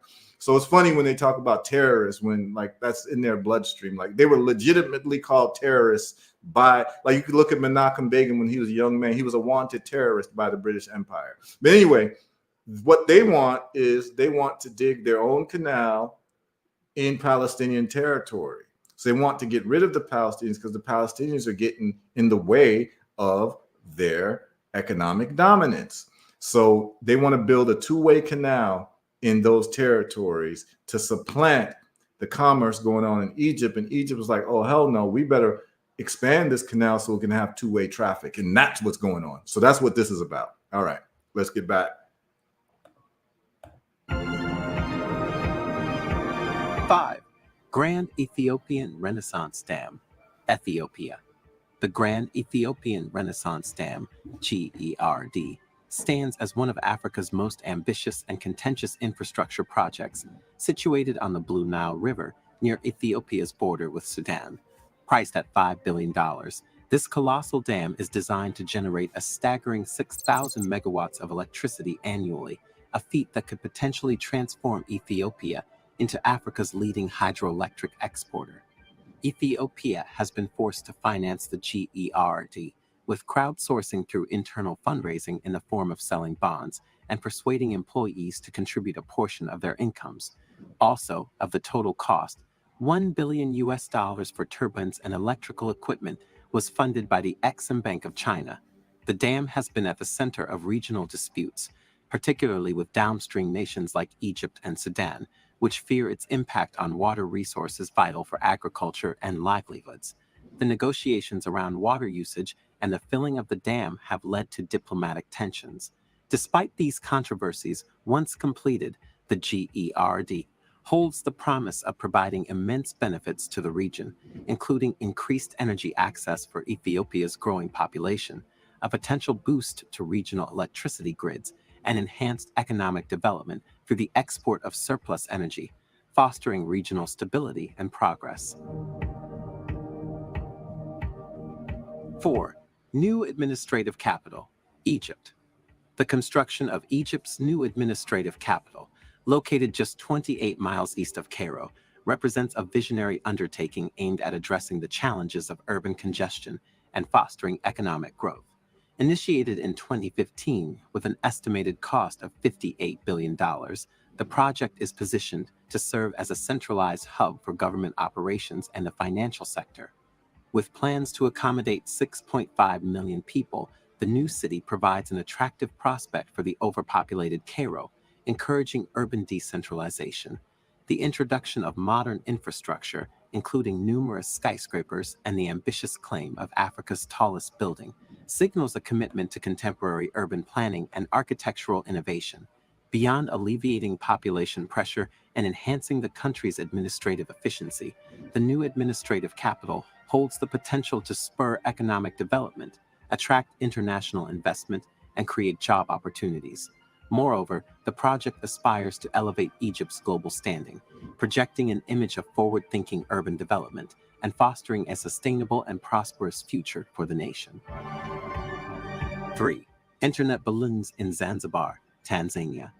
According to the World Bank, only about 20% of Tanzanians use the internet, which is low even for sub-Saharan Africa, where usage is hampered by limited internet coverage, high data costs, and low digital literacy.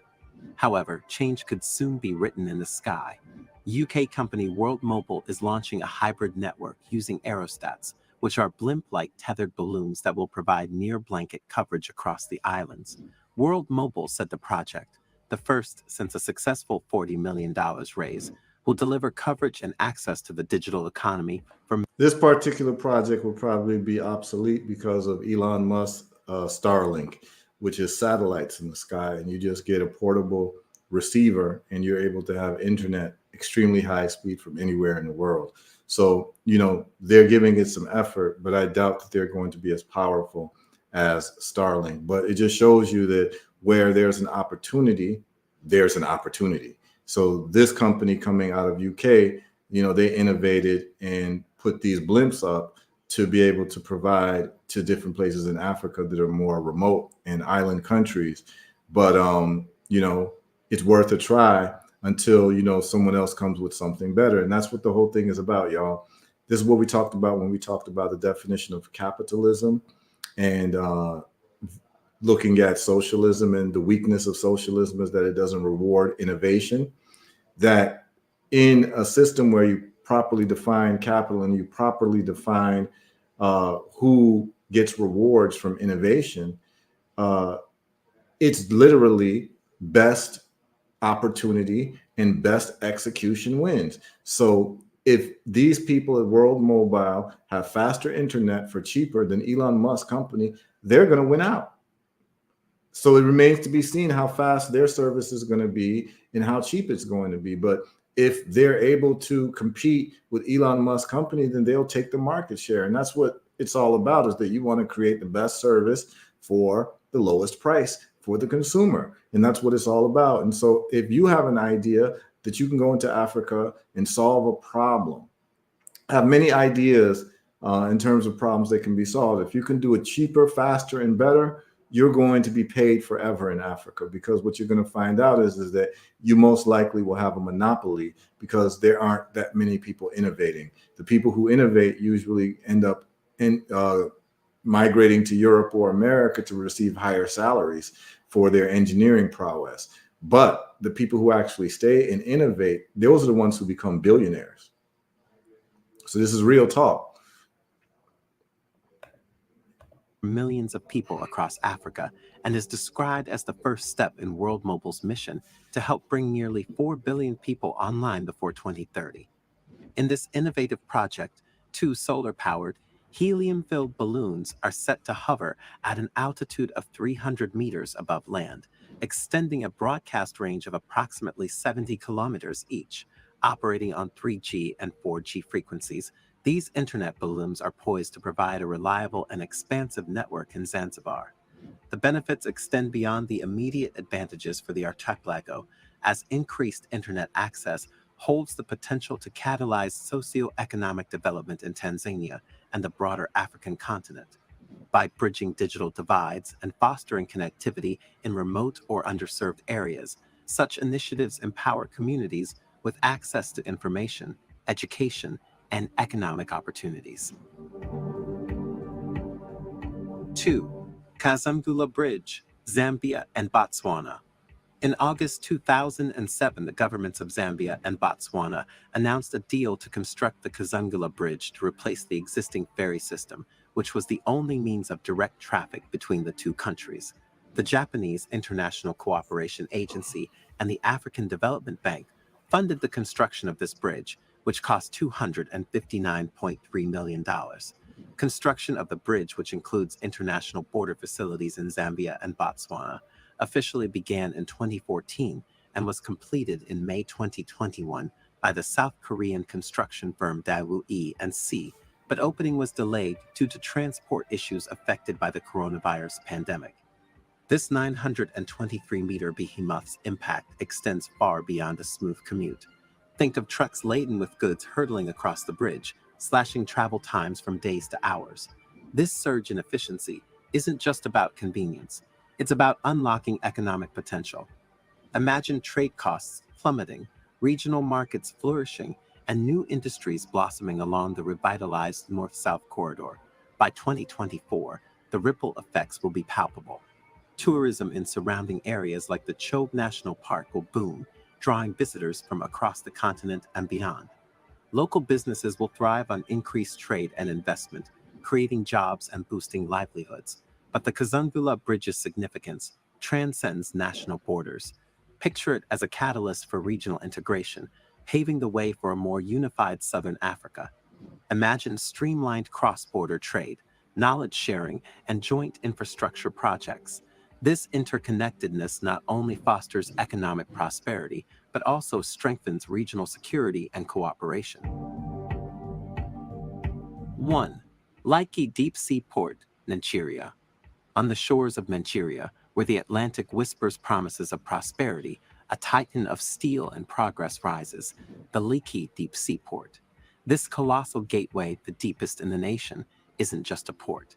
It's a catalyst for transformation, poised to reshape Nigeria's economic landscape and ripple outwards, leaving its mark on the continent. It is the largest seaport in Nigeria and one of the biggest in West Africa. It also has 3 terminals: the container terminal, the liquid terminal, and the dry bulk terminal. Built through a $1.5 billion handshake between China Harbor Engineering Company and Tolaram Group, the Lekki port dwarfs its Nigerian rivals, See China boasting again. the capacity to swallow and disgorge a staggering 4 million metric tons of dry goods annually.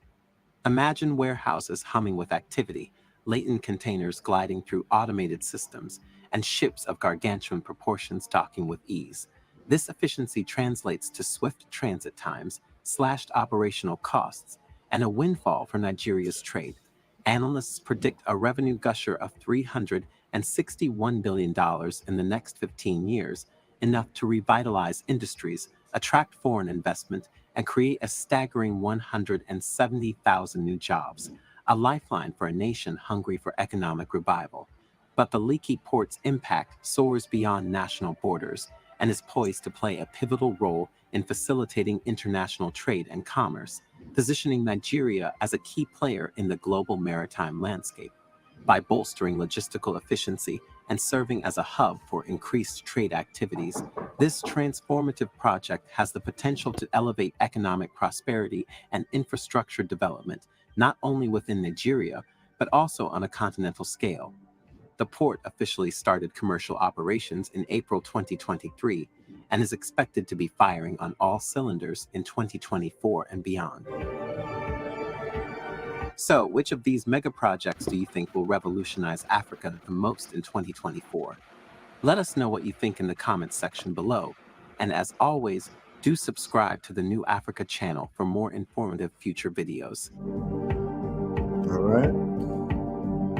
So, y'all subscribe to this channel so you can stay up to date with modern day African news and to know what's happening on your continent, because yes, it's your continent. Again, the reason why I do this is to bring people to a practical level of dealing with Africa. Like, it is not a theory. Africa is not a place where we theorize about. It's actually a place where we travel, we live, we have relationships, and we do projects and we do business.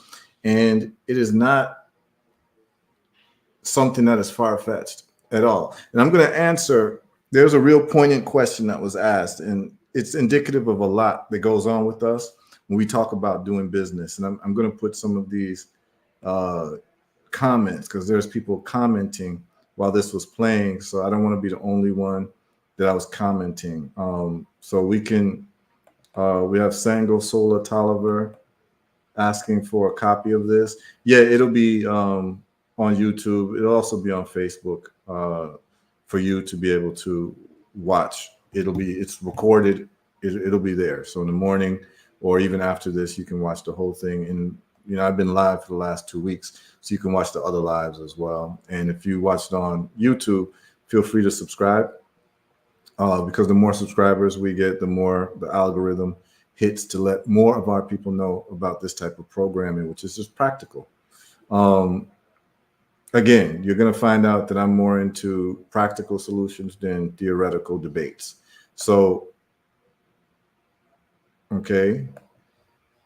The bullet train from Cairo, 45 minutes exactly. Cairo to Alexandria. Yup. Amazing. So you need a copy of the, yeah, you'll have it. Just tune into my YouTube channel and you'll see it. Exactly. Ujamaa is not just during Kwanzaa. Exactly, Annette. Yes, Shango, give thanks. Powerful. Okay. All right. This is the question I want to deal with. I want y'all to know where the sister's coming from, and this is a concern that most of us have when it comes to doing business, because in our community, we have been inculcated with the impression that going to do business and making money, you necessarily would have to be a bad person. So the sister asked very clearly, and this is a question that people would have when they're talking about doing business. Without becoming an immoral or an amoral robber baron, how do we participate in the infrastructure growth? Well, why are we assuming that you would have to be immoral to engage in a historical development of your own people? So because other people are immoral doesn't mean that you would be immoral, or anyone that you would know would be immoral. So my answer to your question is actually within the question itself. So I'm going to answer it by reading again. Without becoming an immoral robber baron, how do we participate in the infrastructure growth of Africa? Though the way that you do that is that you participate in the infrastructure growth without becoming immoral. What do I mean by that? What I mean by that is that in my example, I've done businesses. I've done businesses in Ghana, and let's talk about the businesses I've done in Ghana and let's say the Gambia. Okay. In Ghana, I started a construction company.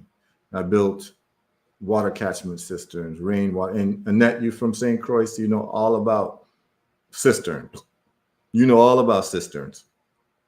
So what I actually did was I took engineers from St. Thomas with me to Ghana to do cisterns, because cisterns are not commonplace in Ghana, and you would have municipal water cut out sometimes.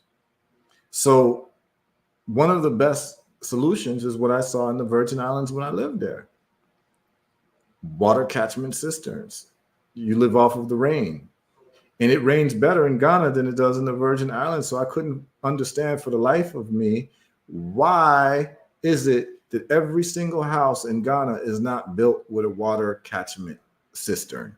What a water catchment cistern is, for those of you who aren't aware, it is where you have a roof and you have a gutter structure with a downspout that goes to an underground pipe to an underground concrete tank under your house, under the foundation of the house, or to the side of the house. And it stores the rainwater, which you will then have a pump and a filter so that you can have even drinking water out of it, bathing water, water from the bathroom, all of that. And you're using rainwater.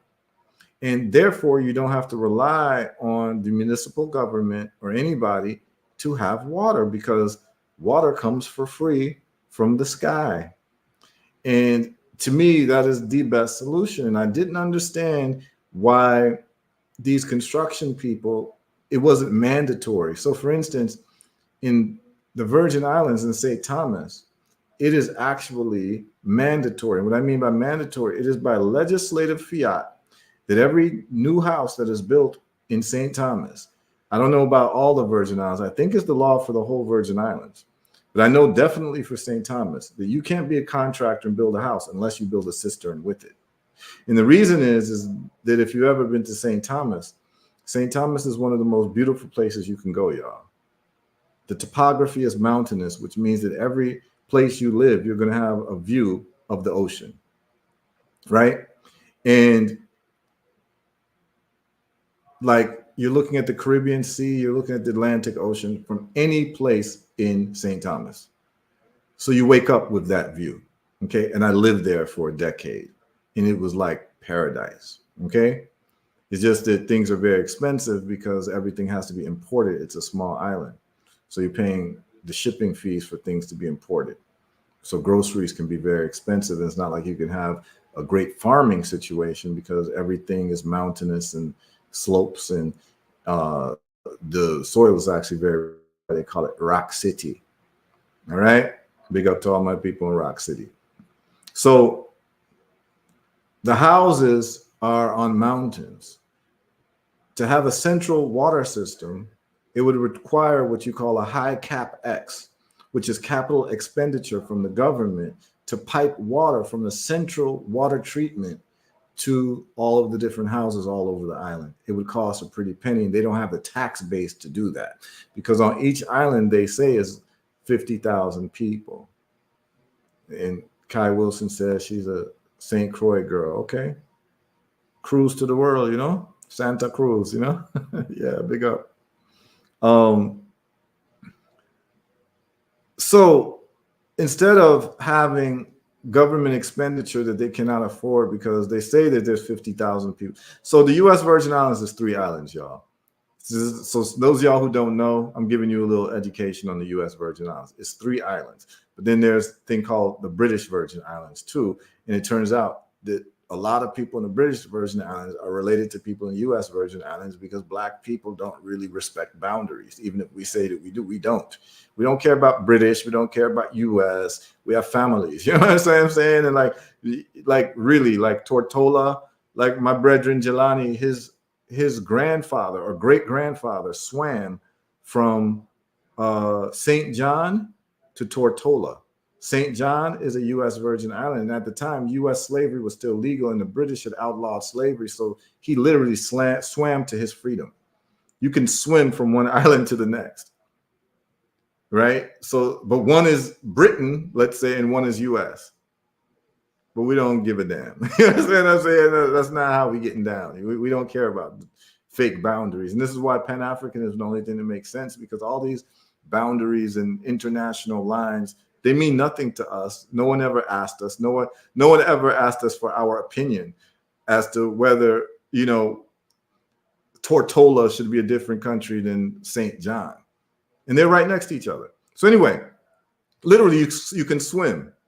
Jelani's great grandfather swam to get out of slavery from one island to the next. So anyway, you build these cisterns, man, and you solve the water issue. And then, you know, on rare times where you run out of water, you get a water truck to come in. But Africa, particularly if you lived in Lagos, the rain is like ridiculous. Like when it rains, it rains. And when it rains in Africa, it's not soft rain. So during the rainy season, you can fill up a 30,000 gallon tank of water with 1 day rainfall from empty to full with a couple hours of rainfall. That's how hard it rains.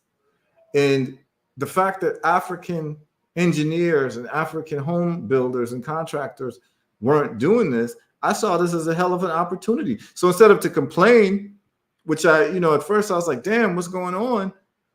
And I would ask them, builders, and they'd be like, we just don't do that. It's just not what we do. And the reason is because of colonial education. You see, what colonial education does is it trains you to solve the problems of the people who colonized you. So since the British don't have a problem with their water system, they don't build houses with cisterns. And so, of course, the African leaders who've been educated in their colonial countries, all they've done is copy and paste. That's all they do. They don't have any original thoughts. So it's just copy and paste. So they've only been trained to solve European problems. They're not trained to solve African problems. See, if you're focused on solving African problems, it's quite different. And actually, life becomes quite glorious because you become a hero unto your people. And this is what happened. I went to Africa. I went to Ghana to become a hero unto my people. You know why? Life is sweeter when you're a hero. You understand what I'm saying? Like, I'm going to keep it real. I love being a hero to my people. I don't understand why more cats don't want to be that. I don't get it. Like when I look at some of these African leaders, I'm like, man, you squandered your opportunity to become a historical figure and a real hero cemented in history. Like you don't want that? Are you kidding me? Listen, if I was to be president of any African country, my whole thing is I'm outdoing everyone. I want to be the biggest hero in Africa. I want a statue in every African country there is. You understand? I want my great, great, great, great grandchild bragging about me. You understand what I'm saying? I don't understand why people don't see the world that way. I mean, sometimes I wonder if I'm crazy, but I know I'm not. I know that the people around me are crazy.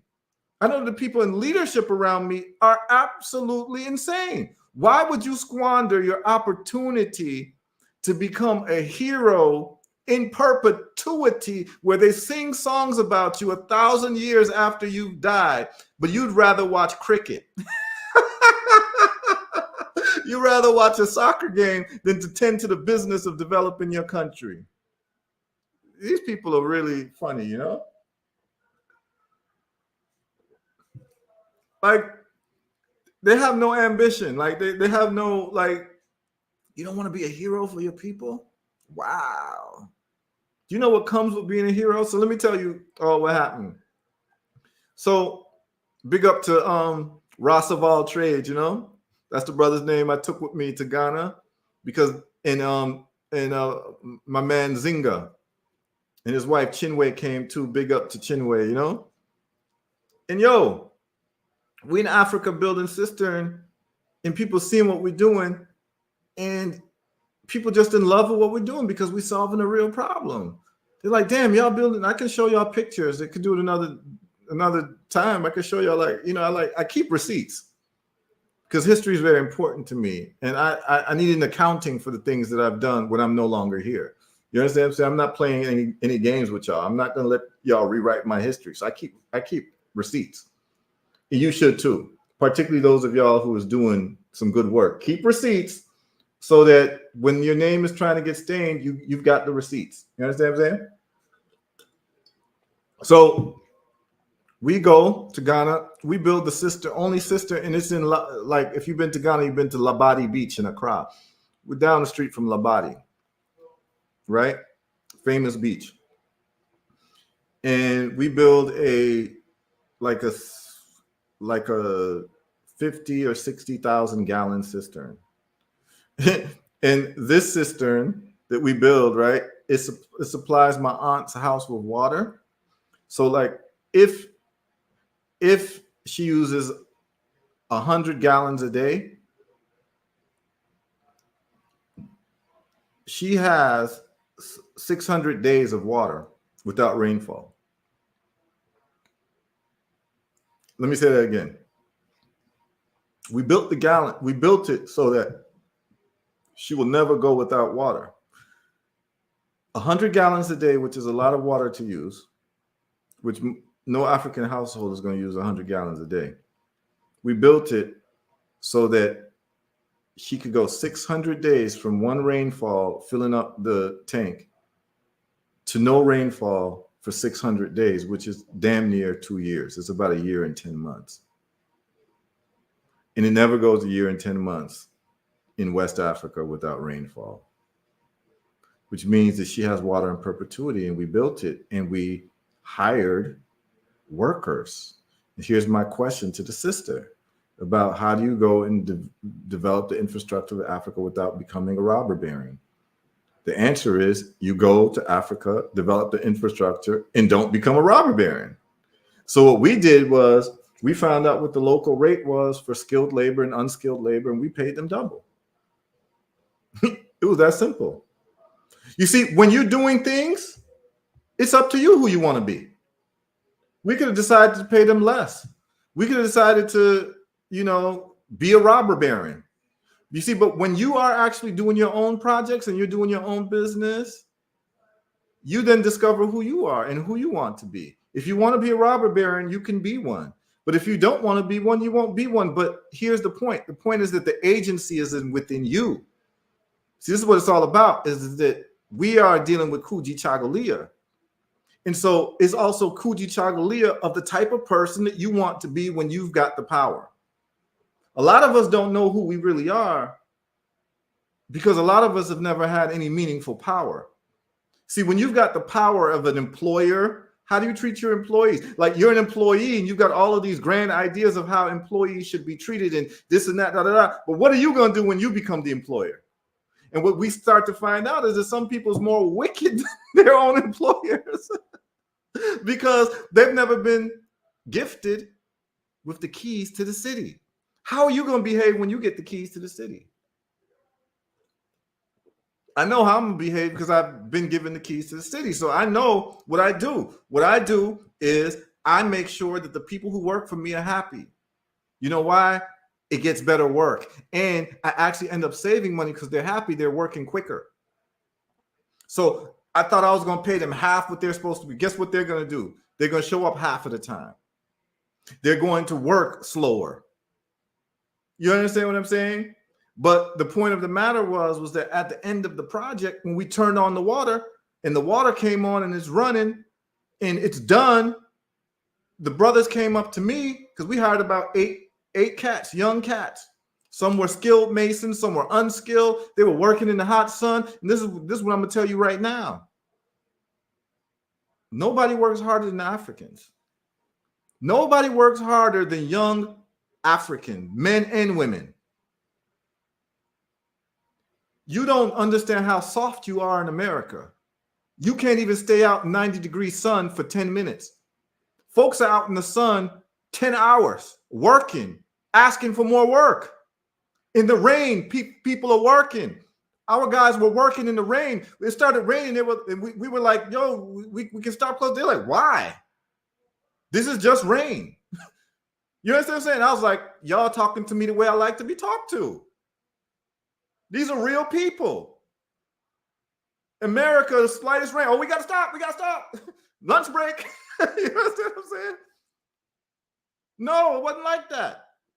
Folks were serious. So the thing is this. They came up to me and they said, it was 3 of them. They were so respectful of me. And listen, I'm not used to this whole being called Baba and like treated like an elder. And I know the gray hair is causing that to happen, but I don't think I can really accept it. I still feel like a young man. You know what I'm saying? I still feel like a young man. I feel as healthy as I did when I was in my 20s. And it's like when people respond to me in that way, I'm like, who are you talking to? Like, so these were younger guys and they were talking to me like I was their village elder. And it was like really weird for me. And they were like they were shy to talk to me. And that's the thing about Africans and the whole elder thing. Like they were shy to talk to me because they knew that I was the leader of the project. And they were like, 3 of them came up to me. It was like 3 out of 6 or 8 of them. And they said, this job that you gave us and you paid us so well, it allowed us to pay for our brothers and sisters to go to school. We pay their school fees with this job. And I said to myself, y'all just told me the sweetest thing y'all could tell me. Because you see, we spend a lot of our time talking about woulda, coulda, shoulda. We spend a lot of time talking about it. But when you're actually on the ground, on the continent, and that woulda, coulda, shoulda turns into did and is, it stops everything. It stops the conversations. And that's how you start separating people who've actually done things and people who dream about doing things and have opinions. Because when the rubber meets the road, things become a lot different and people find out who they really are. So what I'm saying to the sister who asked, Annette, how do you basically build Africa without becoming a robber baron? Simple. You build Africa without becoming a robber baron. It's up to you what type of person you want to be, but you never ever use the feeling of other people being robber barons to stop you from building Africa. See, this is the trap that we as Black folks fall into. because we've been taught that businessmen who make money are evil. And we've got to get out of that because we are always going to miss the party.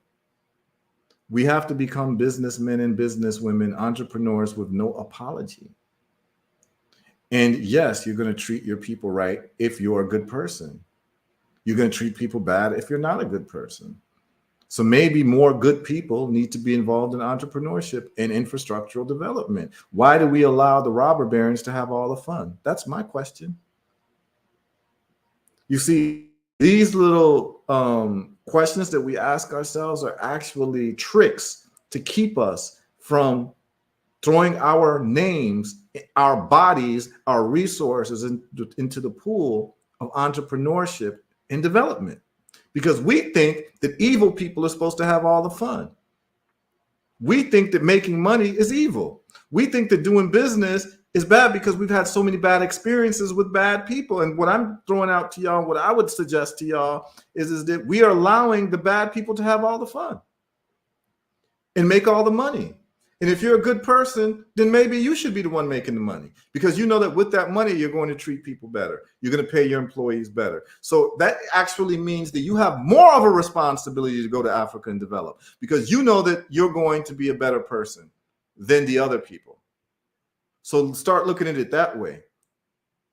Why is it that the robber barons are the ones getting all the business?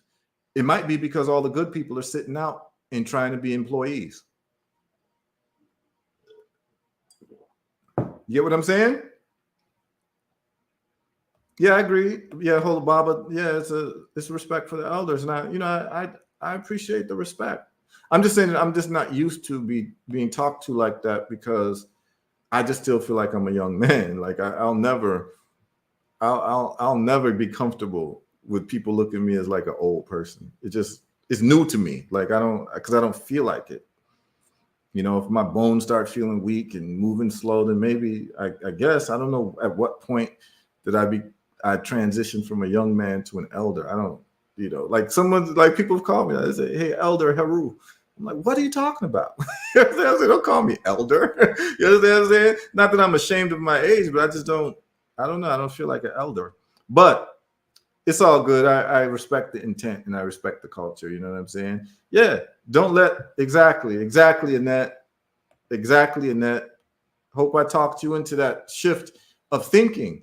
Don't let the bad people have all the fun building businesses in Africa. Don't let them have all the fun. If you're a goodie, let the goodies get involved. Let the good people get involved. Get involved in the business. If you know that you're going to treat people right, then it's actually more incumbent on you, and it behooves you to actually go do business and show people the right way to do it. That's what I say. A lot of us in the activist community are armchair quarterbacks. This is not to Annette, because I know Annette's not like that. I'm just piggybacking off of the sentiment where people will have a lot of conversation about entrepreneurship and business as if it's a bad thing. Any community that believes that entrepreneurship and business is a bad thing will get the results that they get, compared to a community that sees business and entrepreneurship as their lifeblood. Compare it to a community that sees themselves as entrepreneurs. Annette, you'll like this. One of the lives we had on the brother Jelani Horton from St. Thomas, VI, he was talking about the Palestinians, how they've come to the Virgin Islands and they control most of the economic sectors, from the grocery stores to gas stations and this and that. Well, the Palestinians decided that they were going to come to the Virgin Islands not as employees, but as entrepreneurs. And they take entrepreneurship seriously, and they have no problem with thinking that entrepreneurship is evil or there's evil involved in entrepreneurship, where then you've got a community of people who start having this type of thought. It keeps them away from entrepreneurship. And guess what they become? They become the consumers and the employees of the entrepreneurs.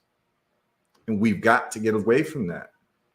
Like, we've got to get away from that. One of the sweetest things that you could do is to own your own business where you don't have to answer to nobody. There's a lot of value that comes with owning your own business and being able to hire people and feed their families along with yours. It's a hell of a responsibility. You know, if you're a risk taker, if you like to grow capital. See, the reason why I'm an entrepreneur is that I don't like being capped in terms of my income, because a job is going to cap me, right? They're going to say you can only make this much money. And it's like, I like possibilities. You know what I'm saying? I like possibilities. And so I've got to be an entrepreneur because there's no ceiling on how much I could make. All it requires is my innovation, putting out great product that actually serve and help people and solve people's problems, and the rest can take care of itself. And you can become a billionaire. You understand what I'm saying? I'd rather be a billionaire than not a billionaire. Like, you got to be comfortable saying these things. A lot of our people are uncomfortable thinking about being billionaires because we've been taught this subtle way that money's bad. But the problem is we need money to do everything we're doing. You saw those infrastructure projects, those cost money. So if people are allergic to money, you're not going to build anything. You'll just be the consumers of the people who build. And that's not who we are. We're builders. We're builders. Entrepreneurship is in our lifeblood. We can't get away from that. And the thing is a lot of time we don't mind hustling our own people. But when we talk about like doing business with the international community, all of a sudden we get shy and full of excuses.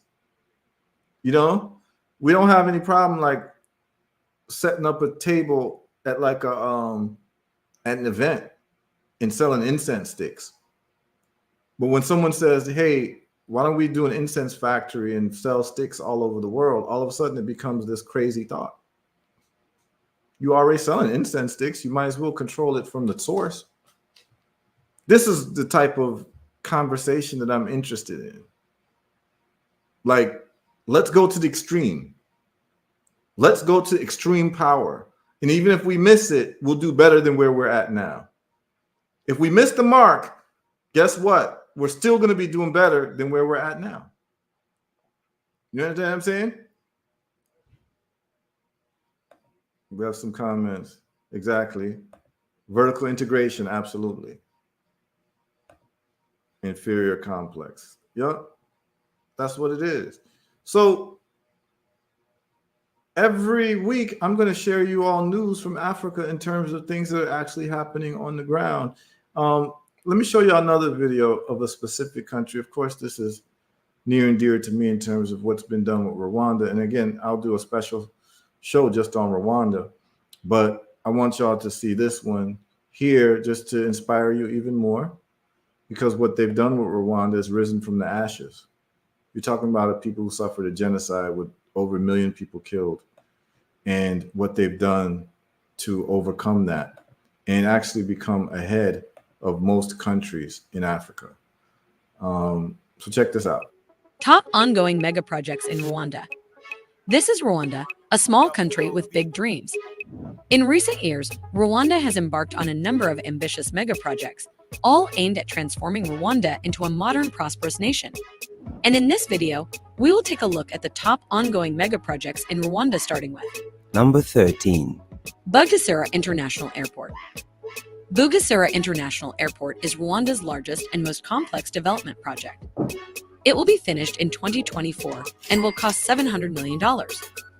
The airport will be built near Bugesera. It will have a capacity of 2.5 million passengers per year and will significantly benefit Rwanda's tourist and commercial industries. The airport will serve as a significant hub for international flights, attracting new airlines and tourists to Rwanda. It will also assist to increase commerce between Rwanda and the rest of the region. A Chinese business is building the airport, which is projected to produce thousands of jobs throughout construction and See China again? Number 12. Kigali Convention Center. The Kigali Conference Center is East Africa's largest conference center. It has a capacity of 10,000 people and is located in Kigali. The facility hosts a range of events such as conferences, exhibits, and concerts. Kigali Convention Center is a significant emblem of Rwanda's I've economic been there and it's prosperity. absolutely It beautiful. exemplifies Rwanda's dedication to hosting international events and encouraging foreign investment. The facility also benefits the tourist industry by attracting people from all around the world. Number 11. Rwanda Smart City. Rwanda Smart City is a new development project under construction in Kigali. The project will be completed shortly and is projected to cost $500 million.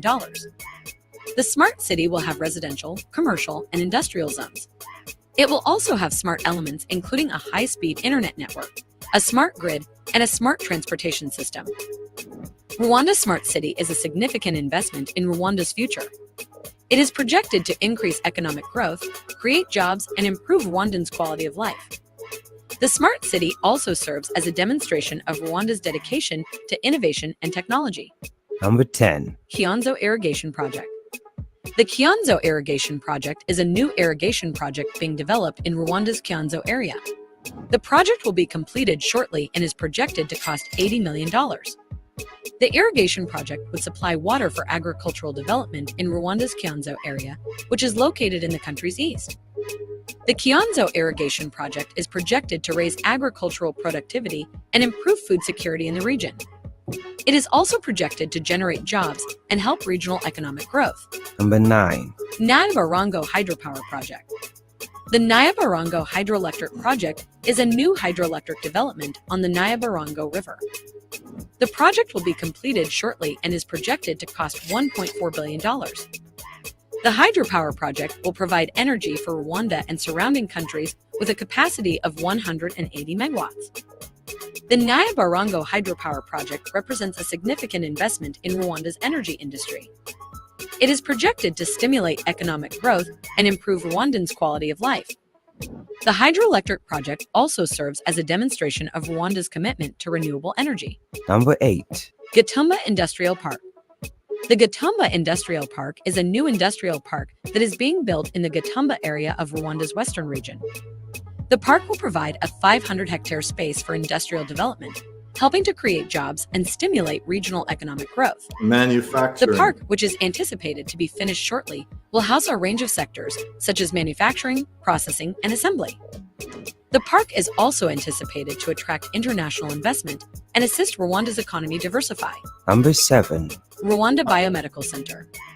The Rwanda I hope to have an operation at that industrial park, that center for manufacturing. So I'm paying very special attention to that because, when I was spending time in Tanzania and Rwanda, I was spending a lot of time looking for places to rent for appropriate warehouse space to put up a factory.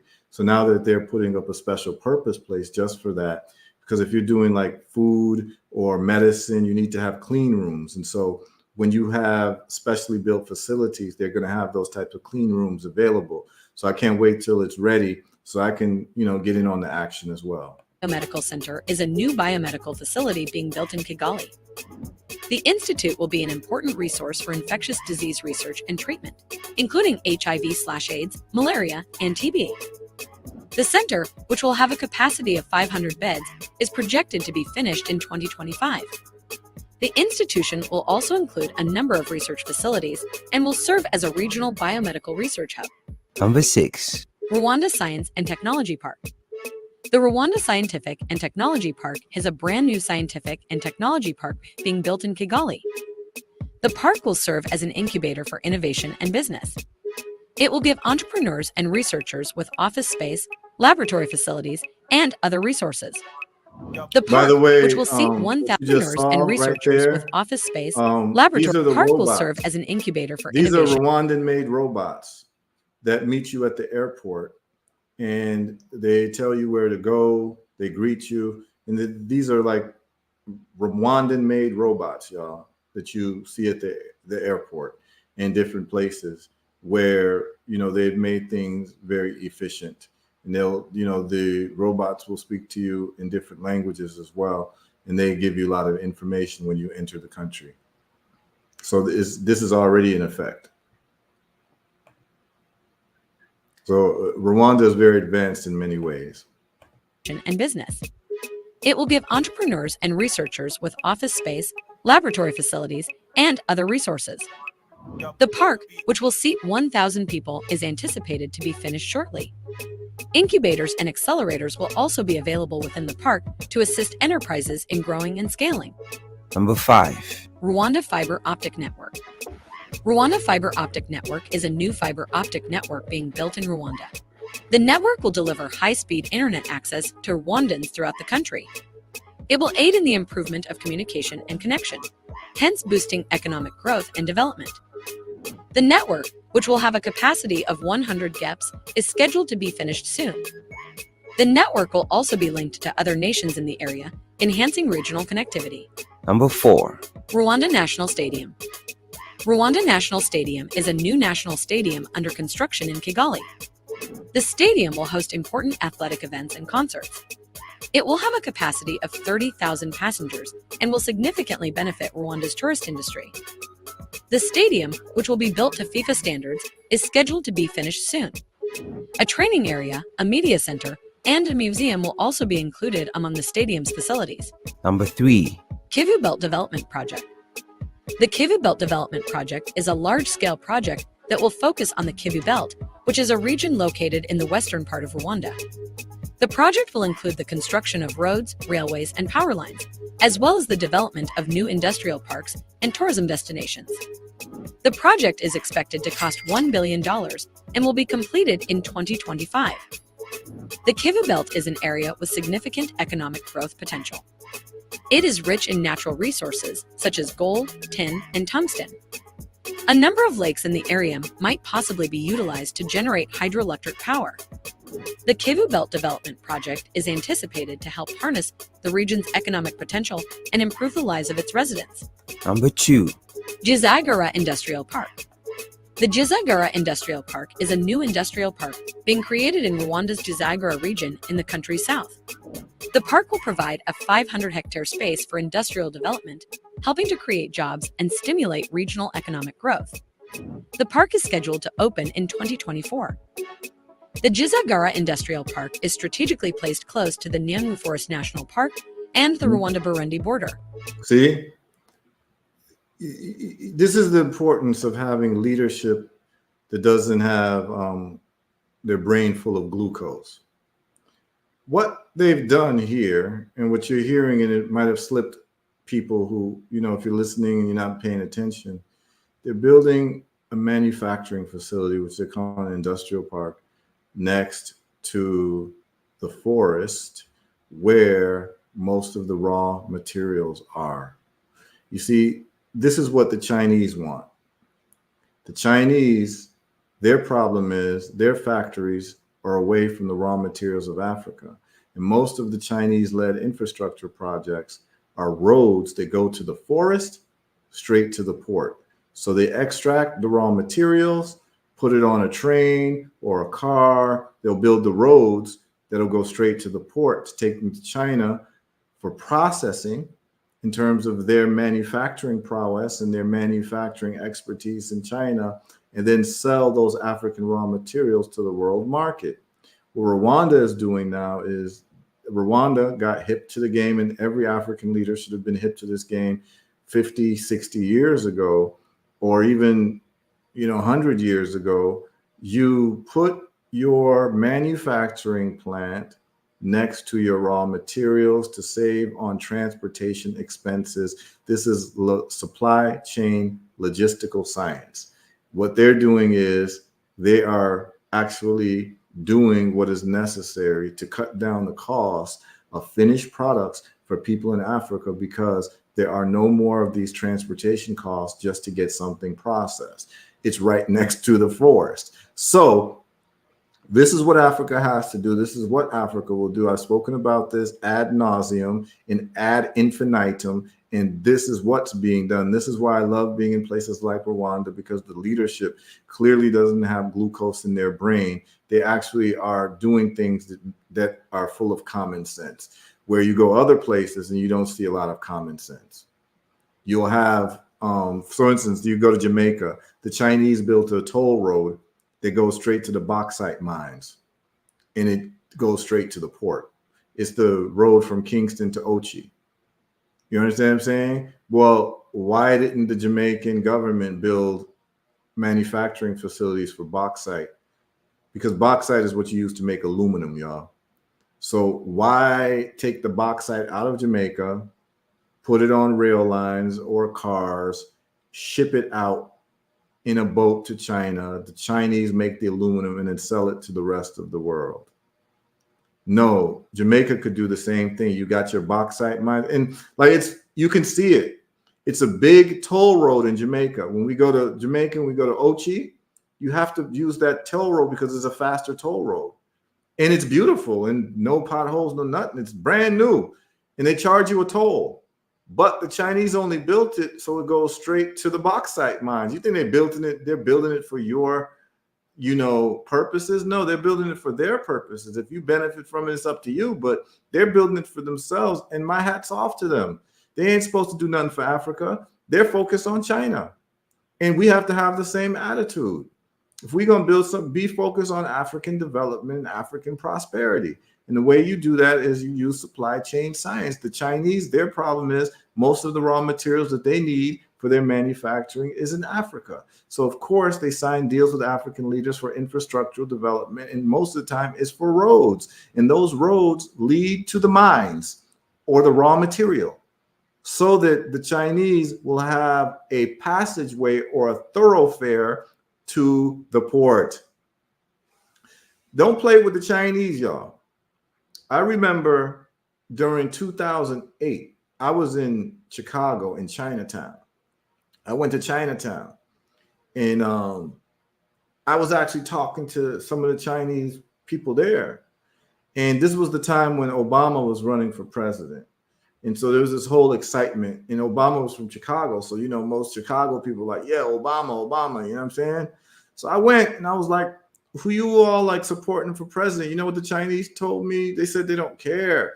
Whoever doesn't close the ports. That's what they said to me. We support whoever doesn't close the ports, because they're engaged in commerce. They don't care about Republican or Democrat. They just want to know, are you going to close the ports or not? Are you going to add tariffs for imported and exported goods? If not, we support you. We don't care who you are. That was their position, because these are businessmen doing business, international business. They don't care about your Democrat and Republican beefs that's going on. They want to know, are you closing the ports? And that's literally what they said to me. I just laughed and I shook their hand. I said, I feel you. I wish we would get to that point as a people where we start focusing on what really matters in terms of our development. We vote and support people based on those issues, not who can play a saxophone. That's what was done with Bill Clinton. They call him an honorary black man because he could play a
The park is also well connected to the national highway system. The park is planned to attract sectors such as manufacturing, food processing, and tourism. Number 1. Kigali Ring Road. The Kigali Ring Road is a new ring road that is being constructed around the city of Kigali. The road will be 56 kilometers long and will have 6 lanes. The road is expected to be completed soon. The Kigali Ring Road is a major infrastructure project that is expected to have a significant impact on the city of Kigali. The road will help to reduce traffic congestion in the city and will improve the flow of goods and people. The road will also help to improve the connectivity of the city to other parts of Rwanda. These projects are just a few examples of the incredible progress that Rwanda is making. If you're interested in learning more about Rwanda's development, be sure to subscribe to my channel and check out my other videos.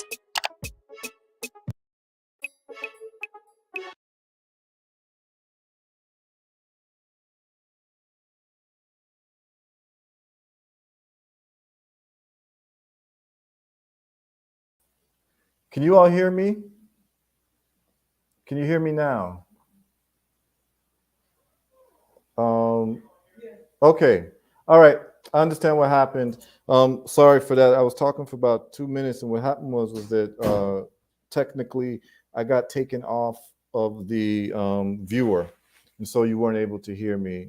Sorry for that, y'all. I think, what was the last thing that I was saying that you all heard? Do you remember what I was saying? The last thing that you all heard? So I know where we left off at. Can someone just type in what the last thing was that they heard?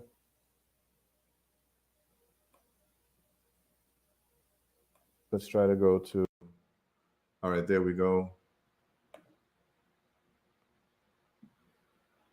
I think someone said embarrassing, so I think they heard, yeah, Clinton Sachs. Okay. Yeah, I mean, you all got the point of what I was talking about is that people would talk to you based on what they think about you. And so for us, when they come to talk to us, they talk about entertainment type things.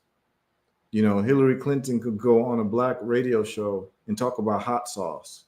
And she's doing that to endear herself to our people because she doesn't take us seriously. And it turned out that it worked. When she goes to talk to the Chinese, she's talking about something quite different. She's talking about ports. She's talking about export duties. She's talking to them in their language of business and entrepreneurship.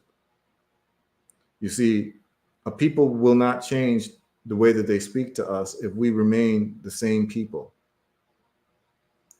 You see, the only way that people will talk to us differently is if we change who we are. And who we are right now is an entertainment-based people, a people who are inspired by entertainment.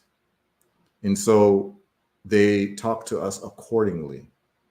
But when we become a people who are focused on engineering and building infrastructure, and that's all we care about, the conversation becomes radically different. And I'm telling you, I applaud the Chinese. When I went to talk to them, they stayed true to form. They weren't trying to be my friend. They weren't trying to be my enemy. I asked them point blank, who are you going to vote for in a time of excitement in Chicago where one of their own was going to become president? And they did not care. They didn't care about no Obama. They didn't care about no Mitt Romney. They did not care. They want to know who's going to keep the ports open because they're doing business. You understand what I'm saying? And so the opportunity is open for us, y'all. It's open for us to become a different people, a people who would one day be taken seriously on this planet again. But until we start refocusing and then having our children and our grandchildren start refocusing on what is really important, we'll just be the laughing stocks of other people. Like I see it. Like you should, you know, maybe one day, one of these days, I'll let you know what people really think of us. And you can see that on Twitter when folks start talking, like the white folks will chime in on like what they think about black folks when black folks start talking about them. And you can read what they say. And basically the consensus is that we're a people who can't take care of ourselves. That's how they feel about us. And that's the attitude. And that's why we're addressed the way that we're addressed. We're addressed as if we're children who have not yet learned how to feed ourselves. And it isn't location specific. This is how they feel about us worldwide. You know, maybe one of these lives I'll go over just to show you all, like, this is how they really feel. So it's not even a hatred.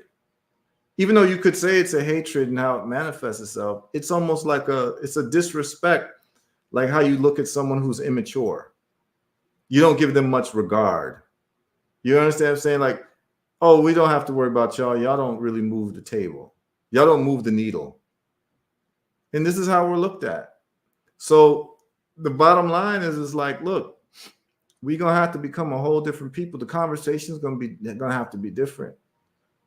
You understand? The conversation when we get together and have dinner with each other is going to have to be a different type of conversation. It's going to have to be about infrastructure development. If we want to be taken seriously as a people.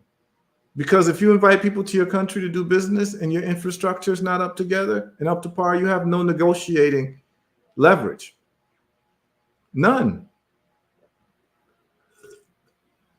But most of us spend a good majority of our lives in the activist community. Our energy is spent toward just being treated fairly within a system of domination. So we don't mind that other people rule us. We just want to be treated fairly. But the problem is these people haven't studied animal behavior. They don't understand that the jungle is not a fair place. The jungle is just about strength and power and intelligence. That's all the jungle is about. Study the jungle. It might give you insight into human beings. It's just, what did Bob say? It's a concrete jungle. You understand what I'm saying? It's a concrete jungle. Don't think it's not. All them buildings, you're still in the jungle. And I'll say it every show. There's only one thing that matters in the jungle. And it goes like this. Everything you said sounds good, but can you kick my ass? And if you ain't manufacturing nothing, you don't even have a table to sit at to talk. You understand what I'm saying? Some of us are tired of being embarrassed.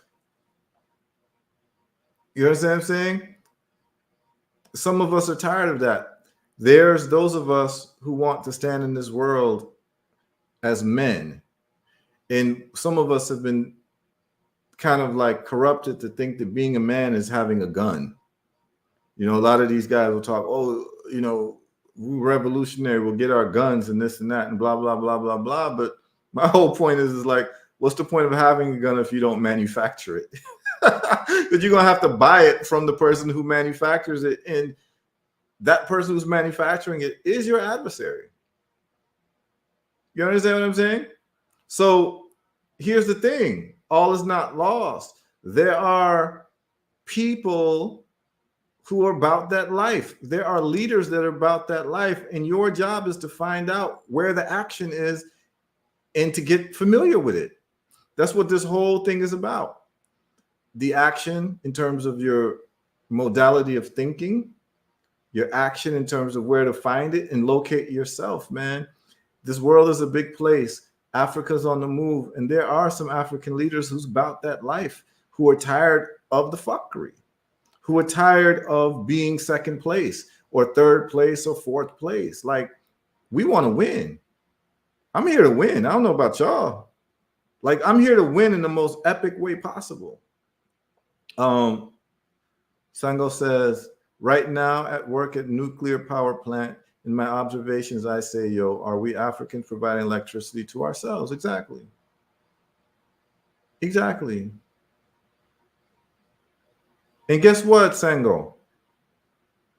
And this is a plan that I have. I hope to live long to be able to make this happen. Look, the natural resources of Africa are no joke. And what I mean by that is that solar panels are made by silicon, the silicon wafers. The panels are put together through silicon wafers. Guess where silicon comes from? Silicon is made with quartz sand, but it has to be a certain sand called quartz sand. And the greatest deposits of quartz sand in the world is the Sahara. I want all that sand in the Sahara to turn into solar panels so that we can power all of Africa. Like, that's what I want. That's what I care about. That's what moves. That's what excites me. So when I look at the Sahara, I don't see a dry, desolate desert. I see solar panels.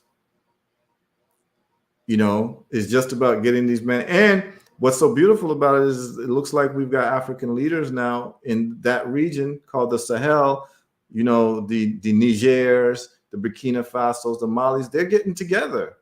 This is where the Sahara is. They call it the Sahel. And they're kicking out France. And trust me, they want brothers and sisters who are about that life to come and help develop the country. Believe me on that. I promise you on that. So those of us who serious, let's just find ourselves where we need to find ourselves. And everyone who wants to come visit can come visit. You know, when I'm in Africa, I tell you can come visit whenever you want. You can come see what's on and popping. One of the brothers took us up on that. Big up to Howard Dorsey. When we were building the factory in Gambia, he said, I want to come and see this. He'd never been to Africa before he came. He was there witnessing the factory being built and everything. And he fell in love with Africa. You know, one of these days I'll have him on the show and he'll talk about his experience. A good brother from, Pennsylvania, Pittsburgh area, DC, all of that. He lived in the VI too, Virgin Islands, you know what I'm saying? So look, the point is this, we understand what we're up against, but we're not here to talk tough guys. You understand what I'm saying? We're not here for that. We understand that it's a long road up this mountain. And we understand that it's going to take specific things, and bravado is not one of them. Talking like big shots who ain't got a pot to piss in ain't one of them. It's about getting the engineers together. One of the first shows I had, you saw one of the top engineers. You saw two engineers. You saw an aerospace engineer, Brother Josh Son, and you saw Ken Eccles come on. And they talked about engineering. For some people, they thought that was boring, but to me, that was the most exciting show I've had. You understand what I'm saying? My favorite people are African engineers. Those are my favorite people at this point in my life. There should be monuments and holidays made for the engineers of our diaspora who are building infrastructure in Africa. Those are the real MVPs because they're the ones making Africa competitive. That's it. You understand what I'm saying? Healing Beauty Ritual says, when Bugsy Malone saw sand, he saw Las Vegas. Heru see sand and see Africa illuminated. Correct. And it wasn't Bugsy Malone, it was Bugsy Siegel you're talking about. But I completely understand what you are doing and saying by that. Yes, exactly. Bugsy Siegel saw a desolate desert and turned it into Las Vegas. I see the Sahara and I see solar panels being manufactured. You know, will you number the episodes? Yeah, they have a date, but yeah, I'll number them. It's not a problem. And they have titles on them. So if you go to my live on YouTube, you'll see the titles of the episodes. And you can just go over them and check them out. I tell a lot of stories on those, and I think it'll be very entertaining.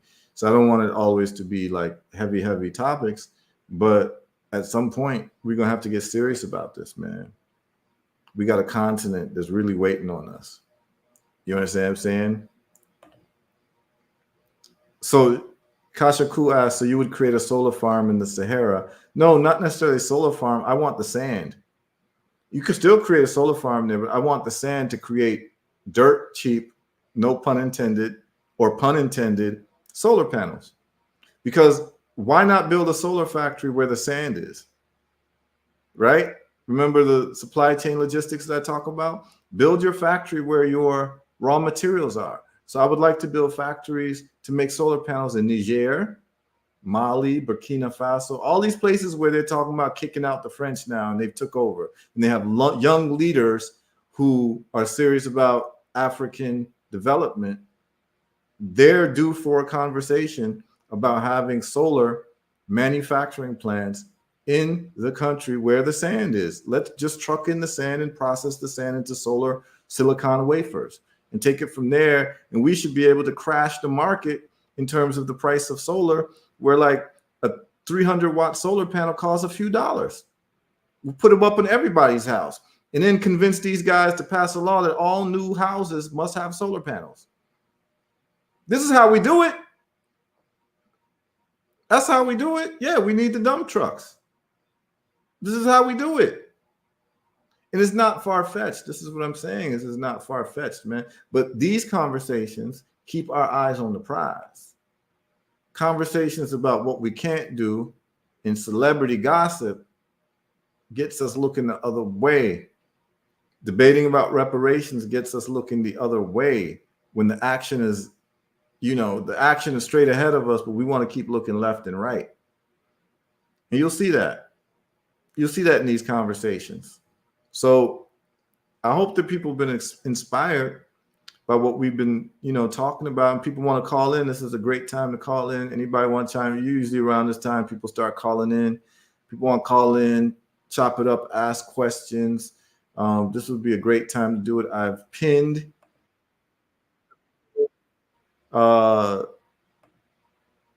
in terms of the call in. If Sango, you want to call in, feel free to call in. All the people doing a lot of comments, feel free to call in.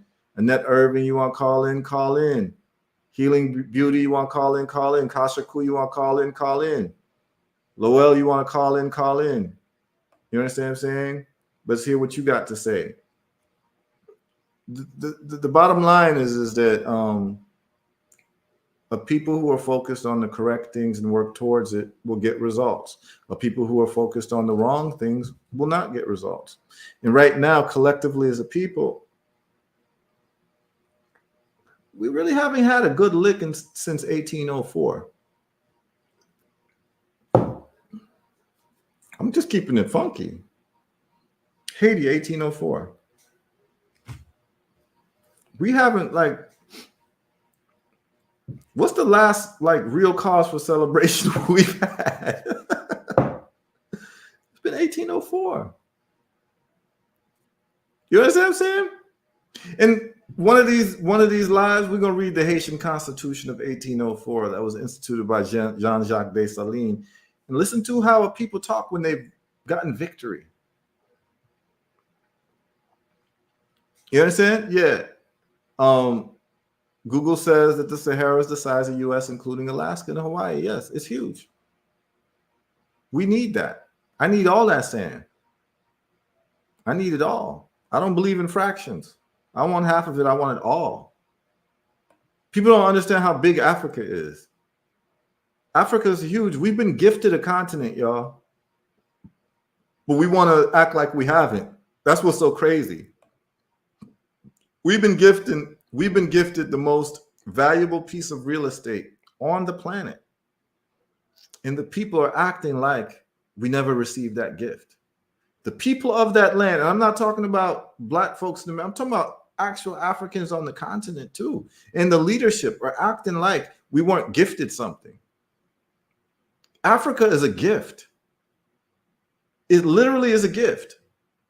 And if you understand manufacturing and engineering and how to mold something into nothing, the Creator gave us everything we need under the ground there to actually build marvelous things. Cities, machines, technology. It's all there in Africa. Cobalt is there. The coltan is there. All of it is there. So it's like, what more do you want from the Creator? Like, you're asking too much to ask for anything else. He already gave us Africa, or she already gave us Africa, or they already gave us Africa. The creative force already gave us Africa. You understand what I'm saying? The Congolese, yeah, they see it as a curse because it's not being used by the Congolese. Look at Mobutu Sese Seko. He could have changed the whole conversation, but no. What Mobutu wants to do is kill Patrice Lumumba. He wants to kill Patrice Lumumba and then run the Congo into the ground and treat it as his personal fiefdom and keep accounts in Switzerland from the money he's stolen from the country. This is the perils of leadership that only has glucose in their brain. You understand what I'm saying? Clown time, clown shoes. So at the end of the day, every generation, there's a group of men and women who ain't having it. Question is, how are we going to work together and make it happen? Well, it happens with these types of forums, these types of shows. I don't want to be the only one. Everyone who's serious should have these types of shows. I don't care if 5 people tune in, those 5 people spread it to more people. It is our responsibility to spread this information so that the conversation changes. Because once people start to find out that Africa is actually a huge opportunity, most of these people will be going to Africa tomorrow. They just don't know. Most people just don't know. They don't know what the opportunity represents. And let me tell you something. When I'm walking around in Africa, I feel like a superhero because the sky is the limit. So many opportunities fall in my lap for business in Africa that is unbelievable. Absolutely unbelievable. When I'm in America, there's very little action going on for me. When I'm in Africa, it's pure action. When I'm in America, I stay in my house most of the time. That's when I'm in Africa, like I'm moving and shaking. You understand what I'm saying? I mean, I don't even, like in America, I don't even make my bed. You know what I'm saying? Because I don't really care, you know what I mean? Like I don't care to make my bed in America. Because I know that that's not where the future is. You understand what I'm saying? The future is with Africa. The present is with Africa. It really is. I'm not saying it's perfect. What I'm saying is that for those people who love to be pioneers and to start, so investing in Africa is like investing in Amazon stock in 2000. Early stage startup. That's what it is. Those who know what type of time I'm on, they know the time. So the more you keep playing around with this Africa thing, the more Africa is going to leave you behind because you see the infrastructure projects that are happening with or without you. Africa has to be developed and it has to be built and it will be. The question is, are you going to have your hands in it or not? I at least can say I got my hands in it. I can say that. I'm not saying I'm building mega dam projects and mega monolithic, like these great like projects, but I got my hand involved in some of the infrastructure in Africa to a degree because I'm not going to be living and dying without getting a lick in. I got to get some action, yo. You got to get some action. There's too much action to be had. We were gifted the best, richest, wealthiest, most valuable continent on earth, and we're acting like we weren't. That's our problem. And that's what the educational system has indoctrinated us all over the world to feel like about our continent. But if we knew the truth and we knew the facts on the ground and we were enterprising enough and understood the value of manufacturing, do you know what the Chinese would do if China would have the wealth of Africa in terms of the raw materials, the raw minerals? Do you know what China would be? China has surpassed the United States. Within 20 years, China has surpassed the United States in terms of GDP and size of economy.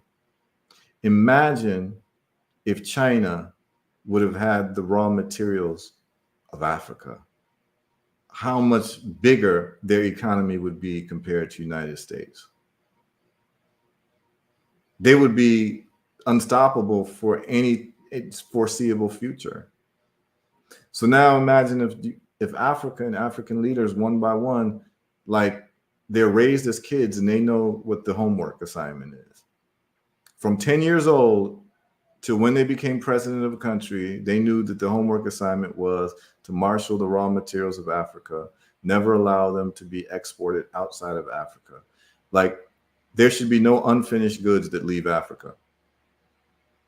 That should be an agreement from all the leaders of the 54 countries of Africa. Guess what, Europe and whatever? We've now agreed that there are no raw materials leaving Africa. They only leave Africa as finished goods. Do you understand what that would do for the world economy? Africans would be able to control prices of commodities. We say that there's nothing leaving here unless it's sold by Africans as a finished good. Africa would become the most powerful bloc, economic bloc that the world has ever seen. But it's hard to make these types of demands if you don't have the military to defend what you got. And all of that boils down to engineering, science, physics, and all these things that I talked about. So you're going to have incentive packages for the top African scientists in the world. And they're there. They work for Boeing. They work for NASA. They work for, well, most of them would rather be home. If not for anything, they're not even necessarily patriotic. They're just tired of eating McDonald's. They want to go home and eat egusi. You understand what I'm saying? The thing is, I know them. I went to school with a lot of these cats from Nigeria, Ghana, all these brilliant African dudes. But the problem is they're working in America because they get paid better. They get paid better and they can send money home more efficiently. So they take American jobs, but they don't want to work for Lockheed Martin and Boeing and all these places. They rather work for a company home where they're more comfortable and feel like, I'm home. I can kick up my feet. I don't have to worry about XYZ in America. I don't have to worry about eating, the food that they got here. I can go home and eat my food and drink my palm wine and have palm nut soup. You understand what I'm saying? So this is just what it is. And this is not even that complex of a conversation, y'all. It's not. Every conversation that I'm talking about is just like if you were a Chinese person and you had just lost the Opium Wars. What conversation is more relevant than how you're never going to lose again? Like, we're acting like we've got like time to talk about other things. This is what's so amazing. It's like we feel like we've got unlimited amount of time and we're not playing catch up. So our conversations are never about these things. Like the sister says, this is a convo for BB Toomey. Yeah. Well, here's the thing. It's a convo that we should be having wherever we are. Anytime we talking amongst each other, this is the conversation to have, whether it's on a BB Toomey, Facebook, wherever we find ourselves, we should be having these conversations. How can we make moves in Africa? That's the only thing that really matters. Everything else is kind of a distraction. That's why it's hard for me to talk about anything. I mean, I have fun talking about things, but it boils down to what it boils down to. Because losing a war, which we lost, okay? Our people lost a war. We lost a continental war. That's where we're in the situation that we're in. And losing a war has very serious consequences for the losers. And if the best thing the losers can do is try to get together and ask for compensation for losing, we forgot the homework assignment when it comes to power. We want to be treated fairly for losing. That's not how the jungle works, y'all. And you've now disincentivized winning, which never, ever happens in the world. The winners are incentivized because what you get when you win is much more than when you lose. There are no participation medals when it comes to world power. Let's put it that way. We've grown soft. We think that everyone's supposed to get a participation medal. Do you think the social media spies on these convos? Absolutely. Anything on the internet, they spy. Even if it's on a BB Toomey, they spy. Of course they do. I mean, they have AI that picks up certain words just where they were black. Like, I mean, you know that they do, because when I play music that's held by the Universal Music Group, they'll mute it. So they know what's being said, and they have, and I welcome them. I'm going to have these conversations irrespective. Like, I'm not hiding this. This is like, to me, this is basics.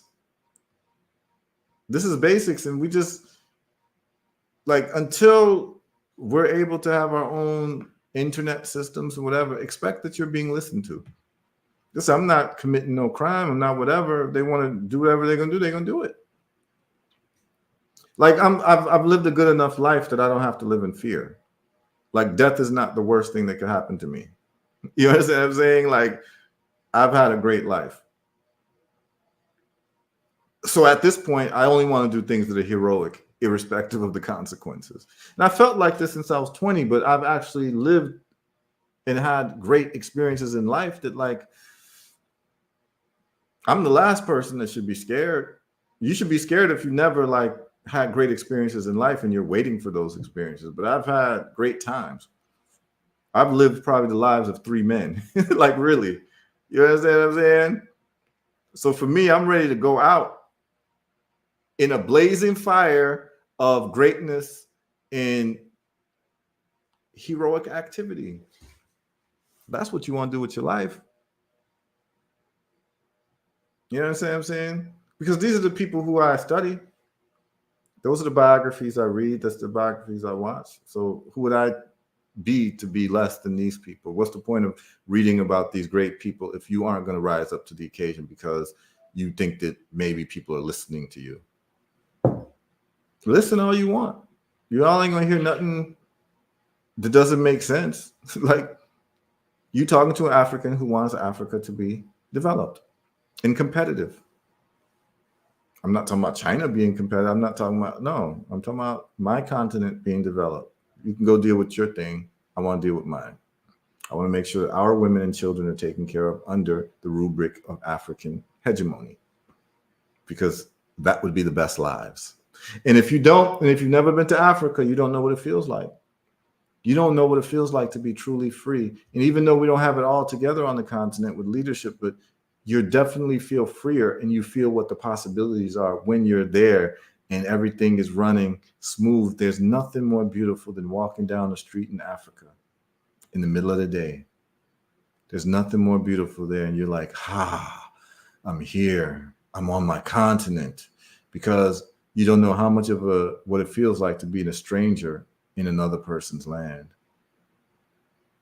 And this is what I wish for all of us in the diaspora, that we at least get to breathe African air, see African sunshine, and understand what it means to have the opportunity to be ourselves and to be free. Like, you don't realize how much weight you got on your shoulders until you leave America. When you wake up the next morning in Africa, you feel the weight leave your shoulders. You're like, damn, I didn't realize it was that heavy. I'm telling you, to a number, everyone who's been to Africa for the first time and they've spent all their lives in America, they'll tell you about this weight that's on their shoulder that they never knew existed. You feel lighter in Africa. You have a better mood. You sleep better. And when you wake up, you look forward to the day of possibilities. And if you're a man who's doing business, it's beautiful. I highly recommend it. I highly recommend the experience. So that's what I wanted to do today, y'all. If nobody's calling in, everybody just wanted to just listen. It's all good. It's all good. The point of today was to give you news, hidden news, because this is not something that's being played for you and your children on your radio station, on, you know, your social media about the infrastructure projects. And I'm getting texts from people, they're inspired. Because now you get to see Africa in real time. It's like, damn, those buildings look nice. I could live there. Those roads look nice. I could live there. And that's what it's all about. If I could just push you in that direction, it'll change your life. It'll change the trajectory for your children. And this is from somebody whose passport is stamped. I've gotten to see the world. And I'm telling you, there's no place like home, y'all. It's not because I was born in Africa. It's because Africa was born in me. There's no place like home. You know? And those of you listening who ain't African, whatever ethnicity you are, you can relate with what I'm saying. Just substitute Africa for wherever it is that you come from. There's no place like home. Even if you're an immigrant in America and your family's from another place, when you go to that place and people look like you and they speak the language and they move in the way you move, you don't have to explain certain things. It's a nice feeling, man. It's an excellent feeling. And I just wish everyone to have that experience that I've had under the rubric of trying to solve our problems. Trust me, if you're industrious and you're an entrepreneur in America, you'll love being an entrepreneur in Africa. I'm not saying that it doesn't have some type of hurdles, because everywhere has hurdles. Nowhere is perfect. But at least you'll be doing it for you and your people. You'll be doing it for yourself. So that victory is sweeter. It's sweeter to be a millionaire in Africa than a millionaire in America. Trust me. Okay? I've just been asked a question. I'll do that. Will you please share more of who to follow on Twitter? I need to curate it. Okay. So let's go to Twitter. Or you know what? It's 11. I'm trying not to stay on till like 2 a.m. You know what I'm saying? Ask me about electric cars. Yes. So I can tell you right now, in terms of electric cars. So tomorrow, let's do the Twitter curation thing because it's 11. It's 11 o'clock and I'm not trying to stay on till like 1. Yesterday, I think we stayed on till 2. So tomorrow we'll do the curation. Electric cars, yes, there are electric car regimes on the continent in terms of laws.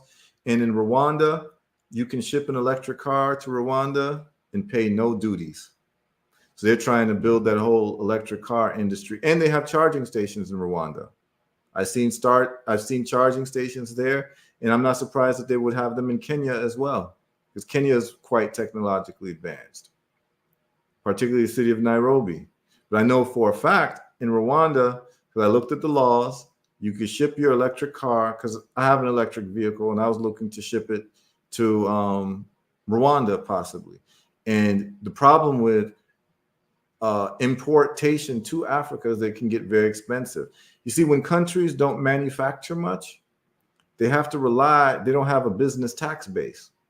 They have to rely on import duties to basically fund the government.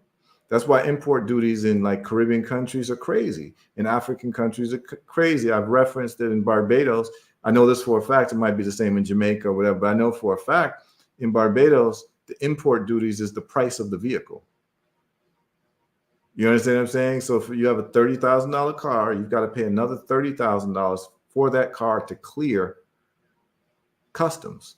So you're paying twice for one car in Barbados. It's crazy. But in Rwanda, there are no import duties for vehicles that are electric or hybrid vehicles, which is a great thing. And someone says, I miss living in a time and place where people live with dignity. Yeah. You know, just find yourself in some nice places in Africa. You'll see a lot of dignity. The way the women walk around, dress. I would tell everyone, if you can experience at least 1 week in Lagos, it's a good place to check out, because to me, the people of Nigeria are the most well-dressed people on earth. If you're talking about like people with dignity, I'm talking about people who are, you might see people who are quote unquote poor people, but they're wearing better clothes than you. The tailoring, the way they do their clothes, the traditional clothes that everyone wears just on a regular day in Lagos is fascinating. I've never seen people dress so well for no, like they're not going to any functions. This is just what it is, you know? Someone says, what about the heat and battery life? It's no problem. The battery life is fine. Most of these electric cars, you've got batteries. So for instance, Teslas, the batteries are, they're warranted for 8 to 10 years.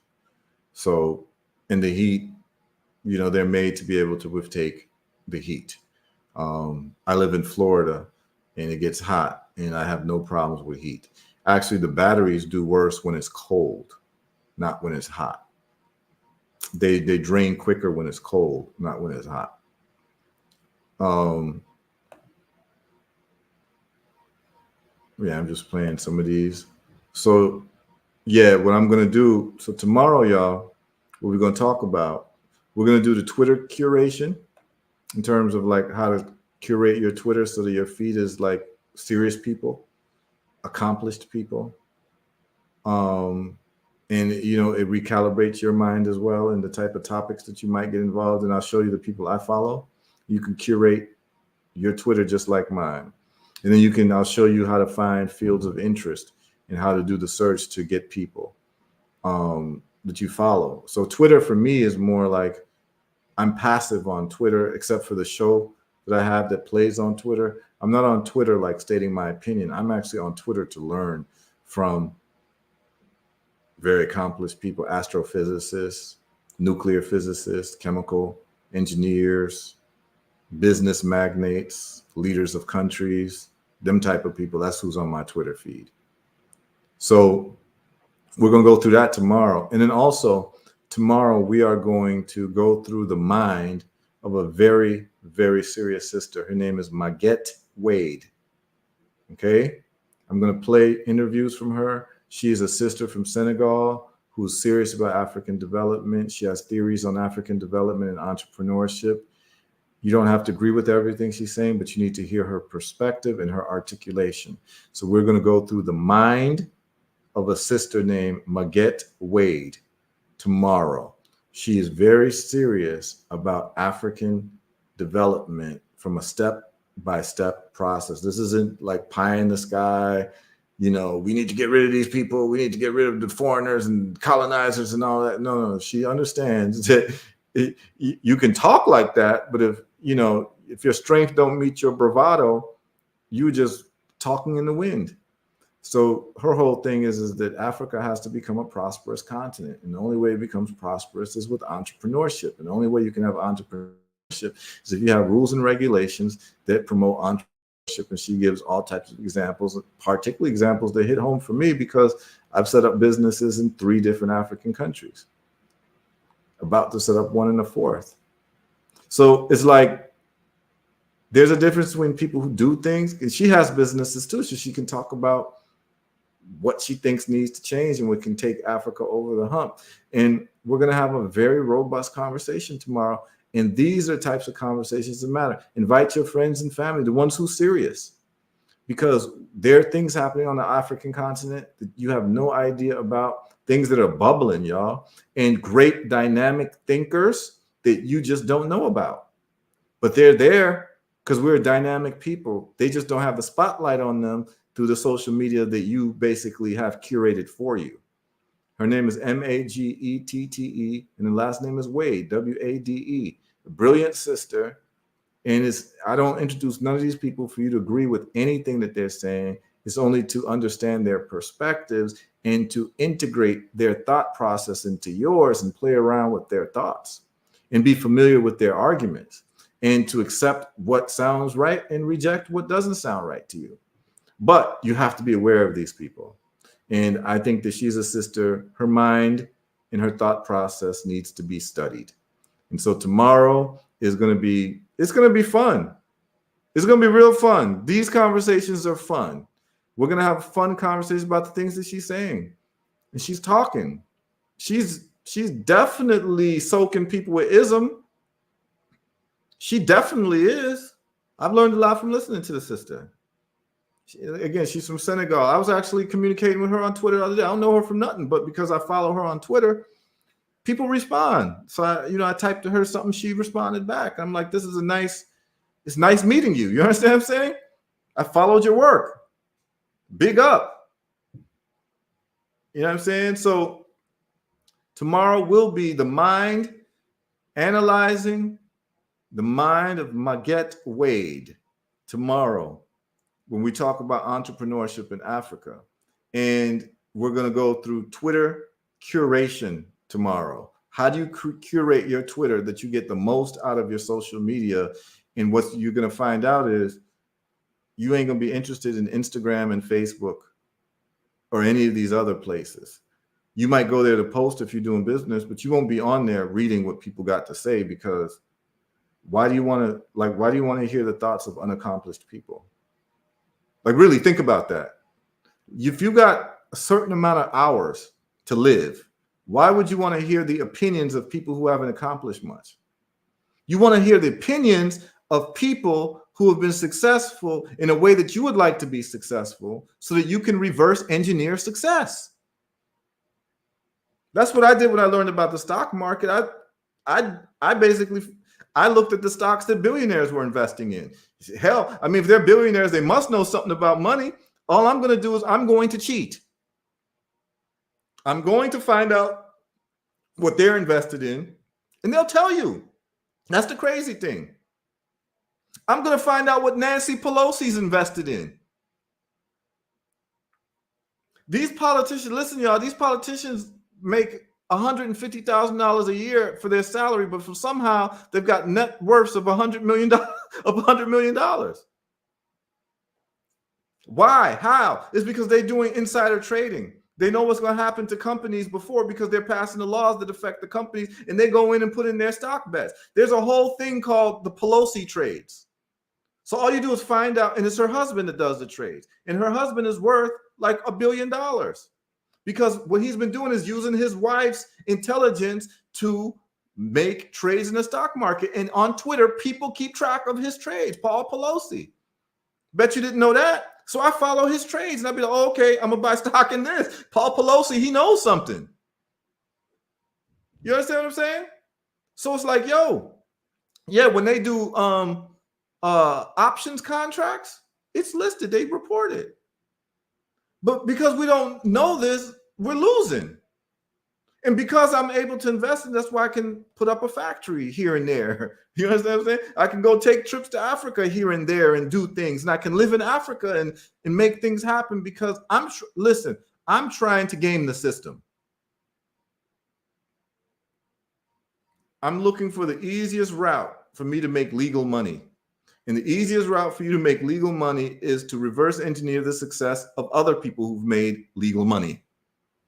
And Twitter is that place because it just turns out that people who are very successful like to talk about what they're doing. They like to share their thoughts. They like to give their opinions. And I sit down and I read them and I follow them.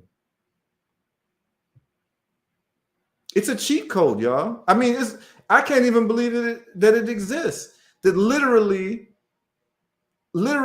I wrote something a couple years ago to Elon Musk about the Cybertruck, whether it would be amphibious or not. And he responded. Like, when in the world have you been able to send a message to a billionaire who's running 5 different companies and he responds to you out of the blue? It's never existed in the world.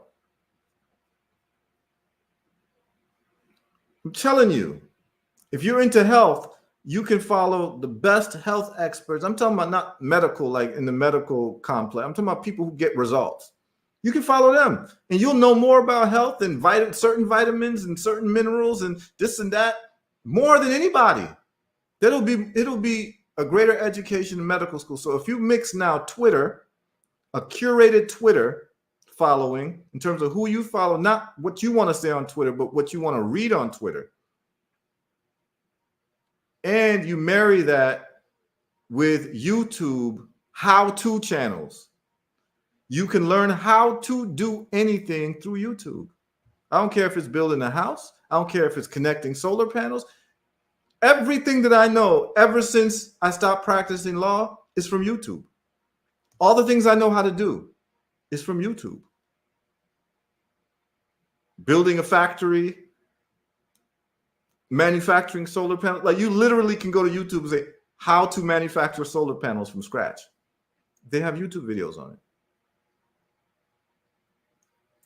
We're in a time where like the golden goose is there, but we're looking at the ugly duckling and thinking the ugly duckling's the most beautiful thing, right? And the ugly duckling is the news that they want to give us about P. Diddy and Jay-Z and Beyonce. That's the ugly duckling. Because as we found out yesterday, a lot of these people had to literally do unspeakable things to be chosen to become popular. Because you got to think about it. Why would the gatekeepers make you popular and not be able to control you? You have too much power to speak to billions of people. They need to be able to curate what comes out of your mouth. So the way that they do that is they get you in compromising positions and have it recorded, a la what Jeffrey Epstein was doing to world leaders. And now you can't speak about anything meaningful. And you've got to now put art that they agree with. You can't be, you know, we could probably do a whole thing on this. You know, the most powerful person in Black culture in the last 30 years? A lot of people would talk about, like, you know, artists and whoever they want to talk about. No, the most powerful person, the most influential person in Black American culture in the last 30 years is a guy named Leor Cohen. He's an Israeli. He took over Def Jam. He became the head of Black music. He became the head of, now he's the head of YouTube music and all the content that's on YouTube. And he's an Israeli who approved all of these genocidal rappers to become famous.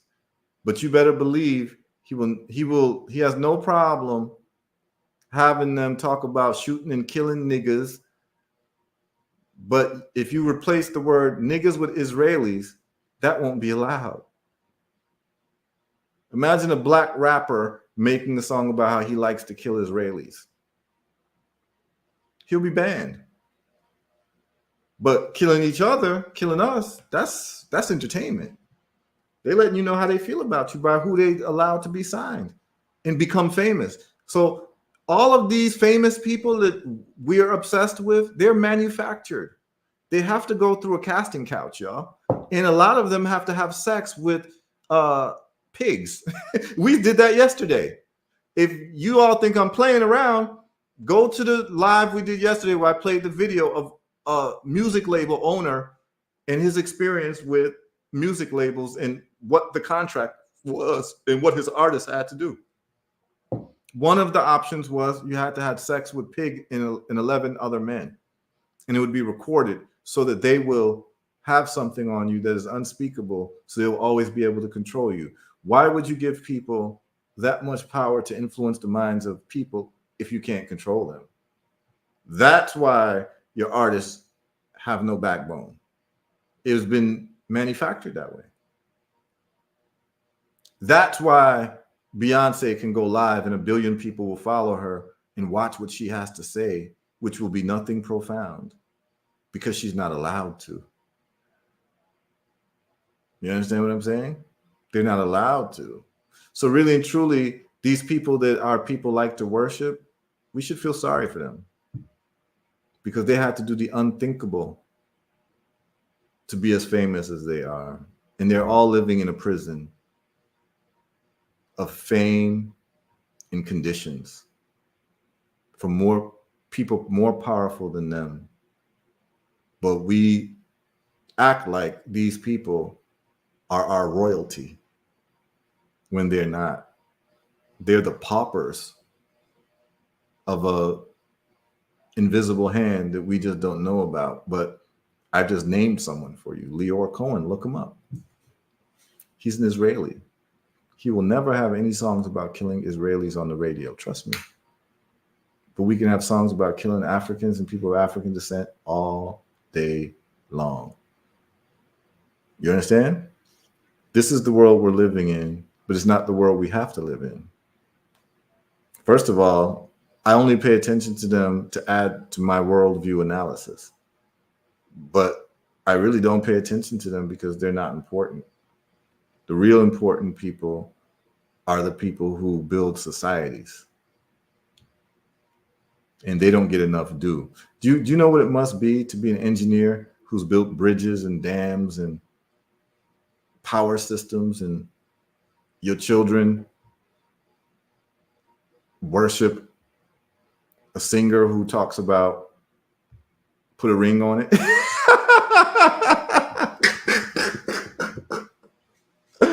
Huh? Here you are, you built, you know what I mean? You did some like feats of engineering And your children are made to ignore what you're doing and to pay attention to, these entertainers as important. It's an interesting world we live in, yo.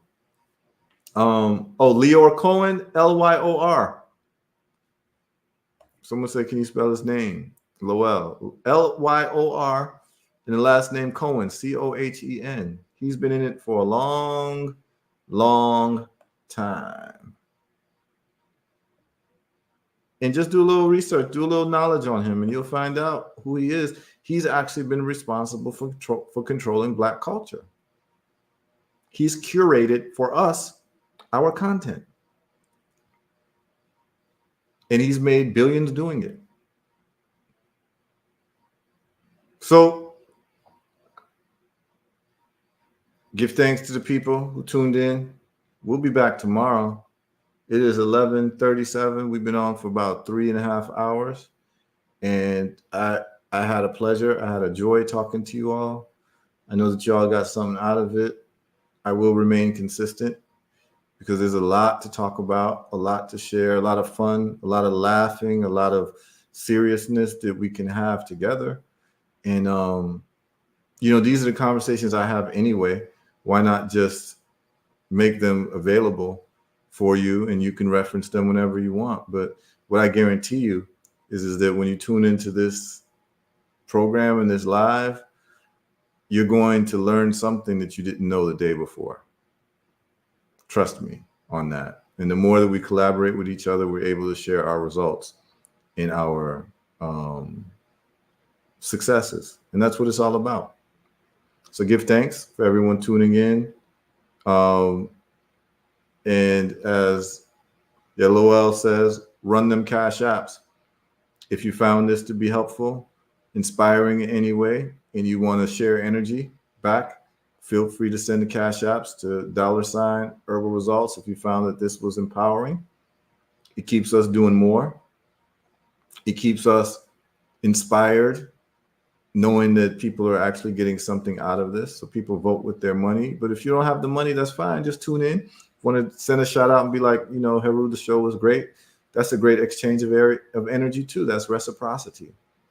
So it's not always about the money, but, most of us spend money on much less and much more harmful things, or things that are much more useless or much more or less useful, let's put it that way, than the content that you're getting today. So if you want to be democratic with yourself, you want to make sure that you are spending your money in places that help you more than places that hurt you. So when you don't do that, you're being undemocratic with your own success and with your happiness at the end of the day. And I like to be very democratic. In other words, I like to spend my money more on things that help me than things that don't. It's just democracy I believe in. So give thanks for people tuning in. Blessed 70th Earth Strong, Tamumi Abu Jamal. You understand what I'm saying? Hit the thumbs up, hit the like, hit the subscribe, share with your friends, share with your family. All of us got circles of people who are more serious than others. Share this with your serious people. They'll get something out of it. And I am signing out. Love you all. We'll be back tomorrow, 8 p.m. We'll be doing the Twitter curation, and we're going to go through the mind of the sister Maget Wade. All right? Peace out, y'all.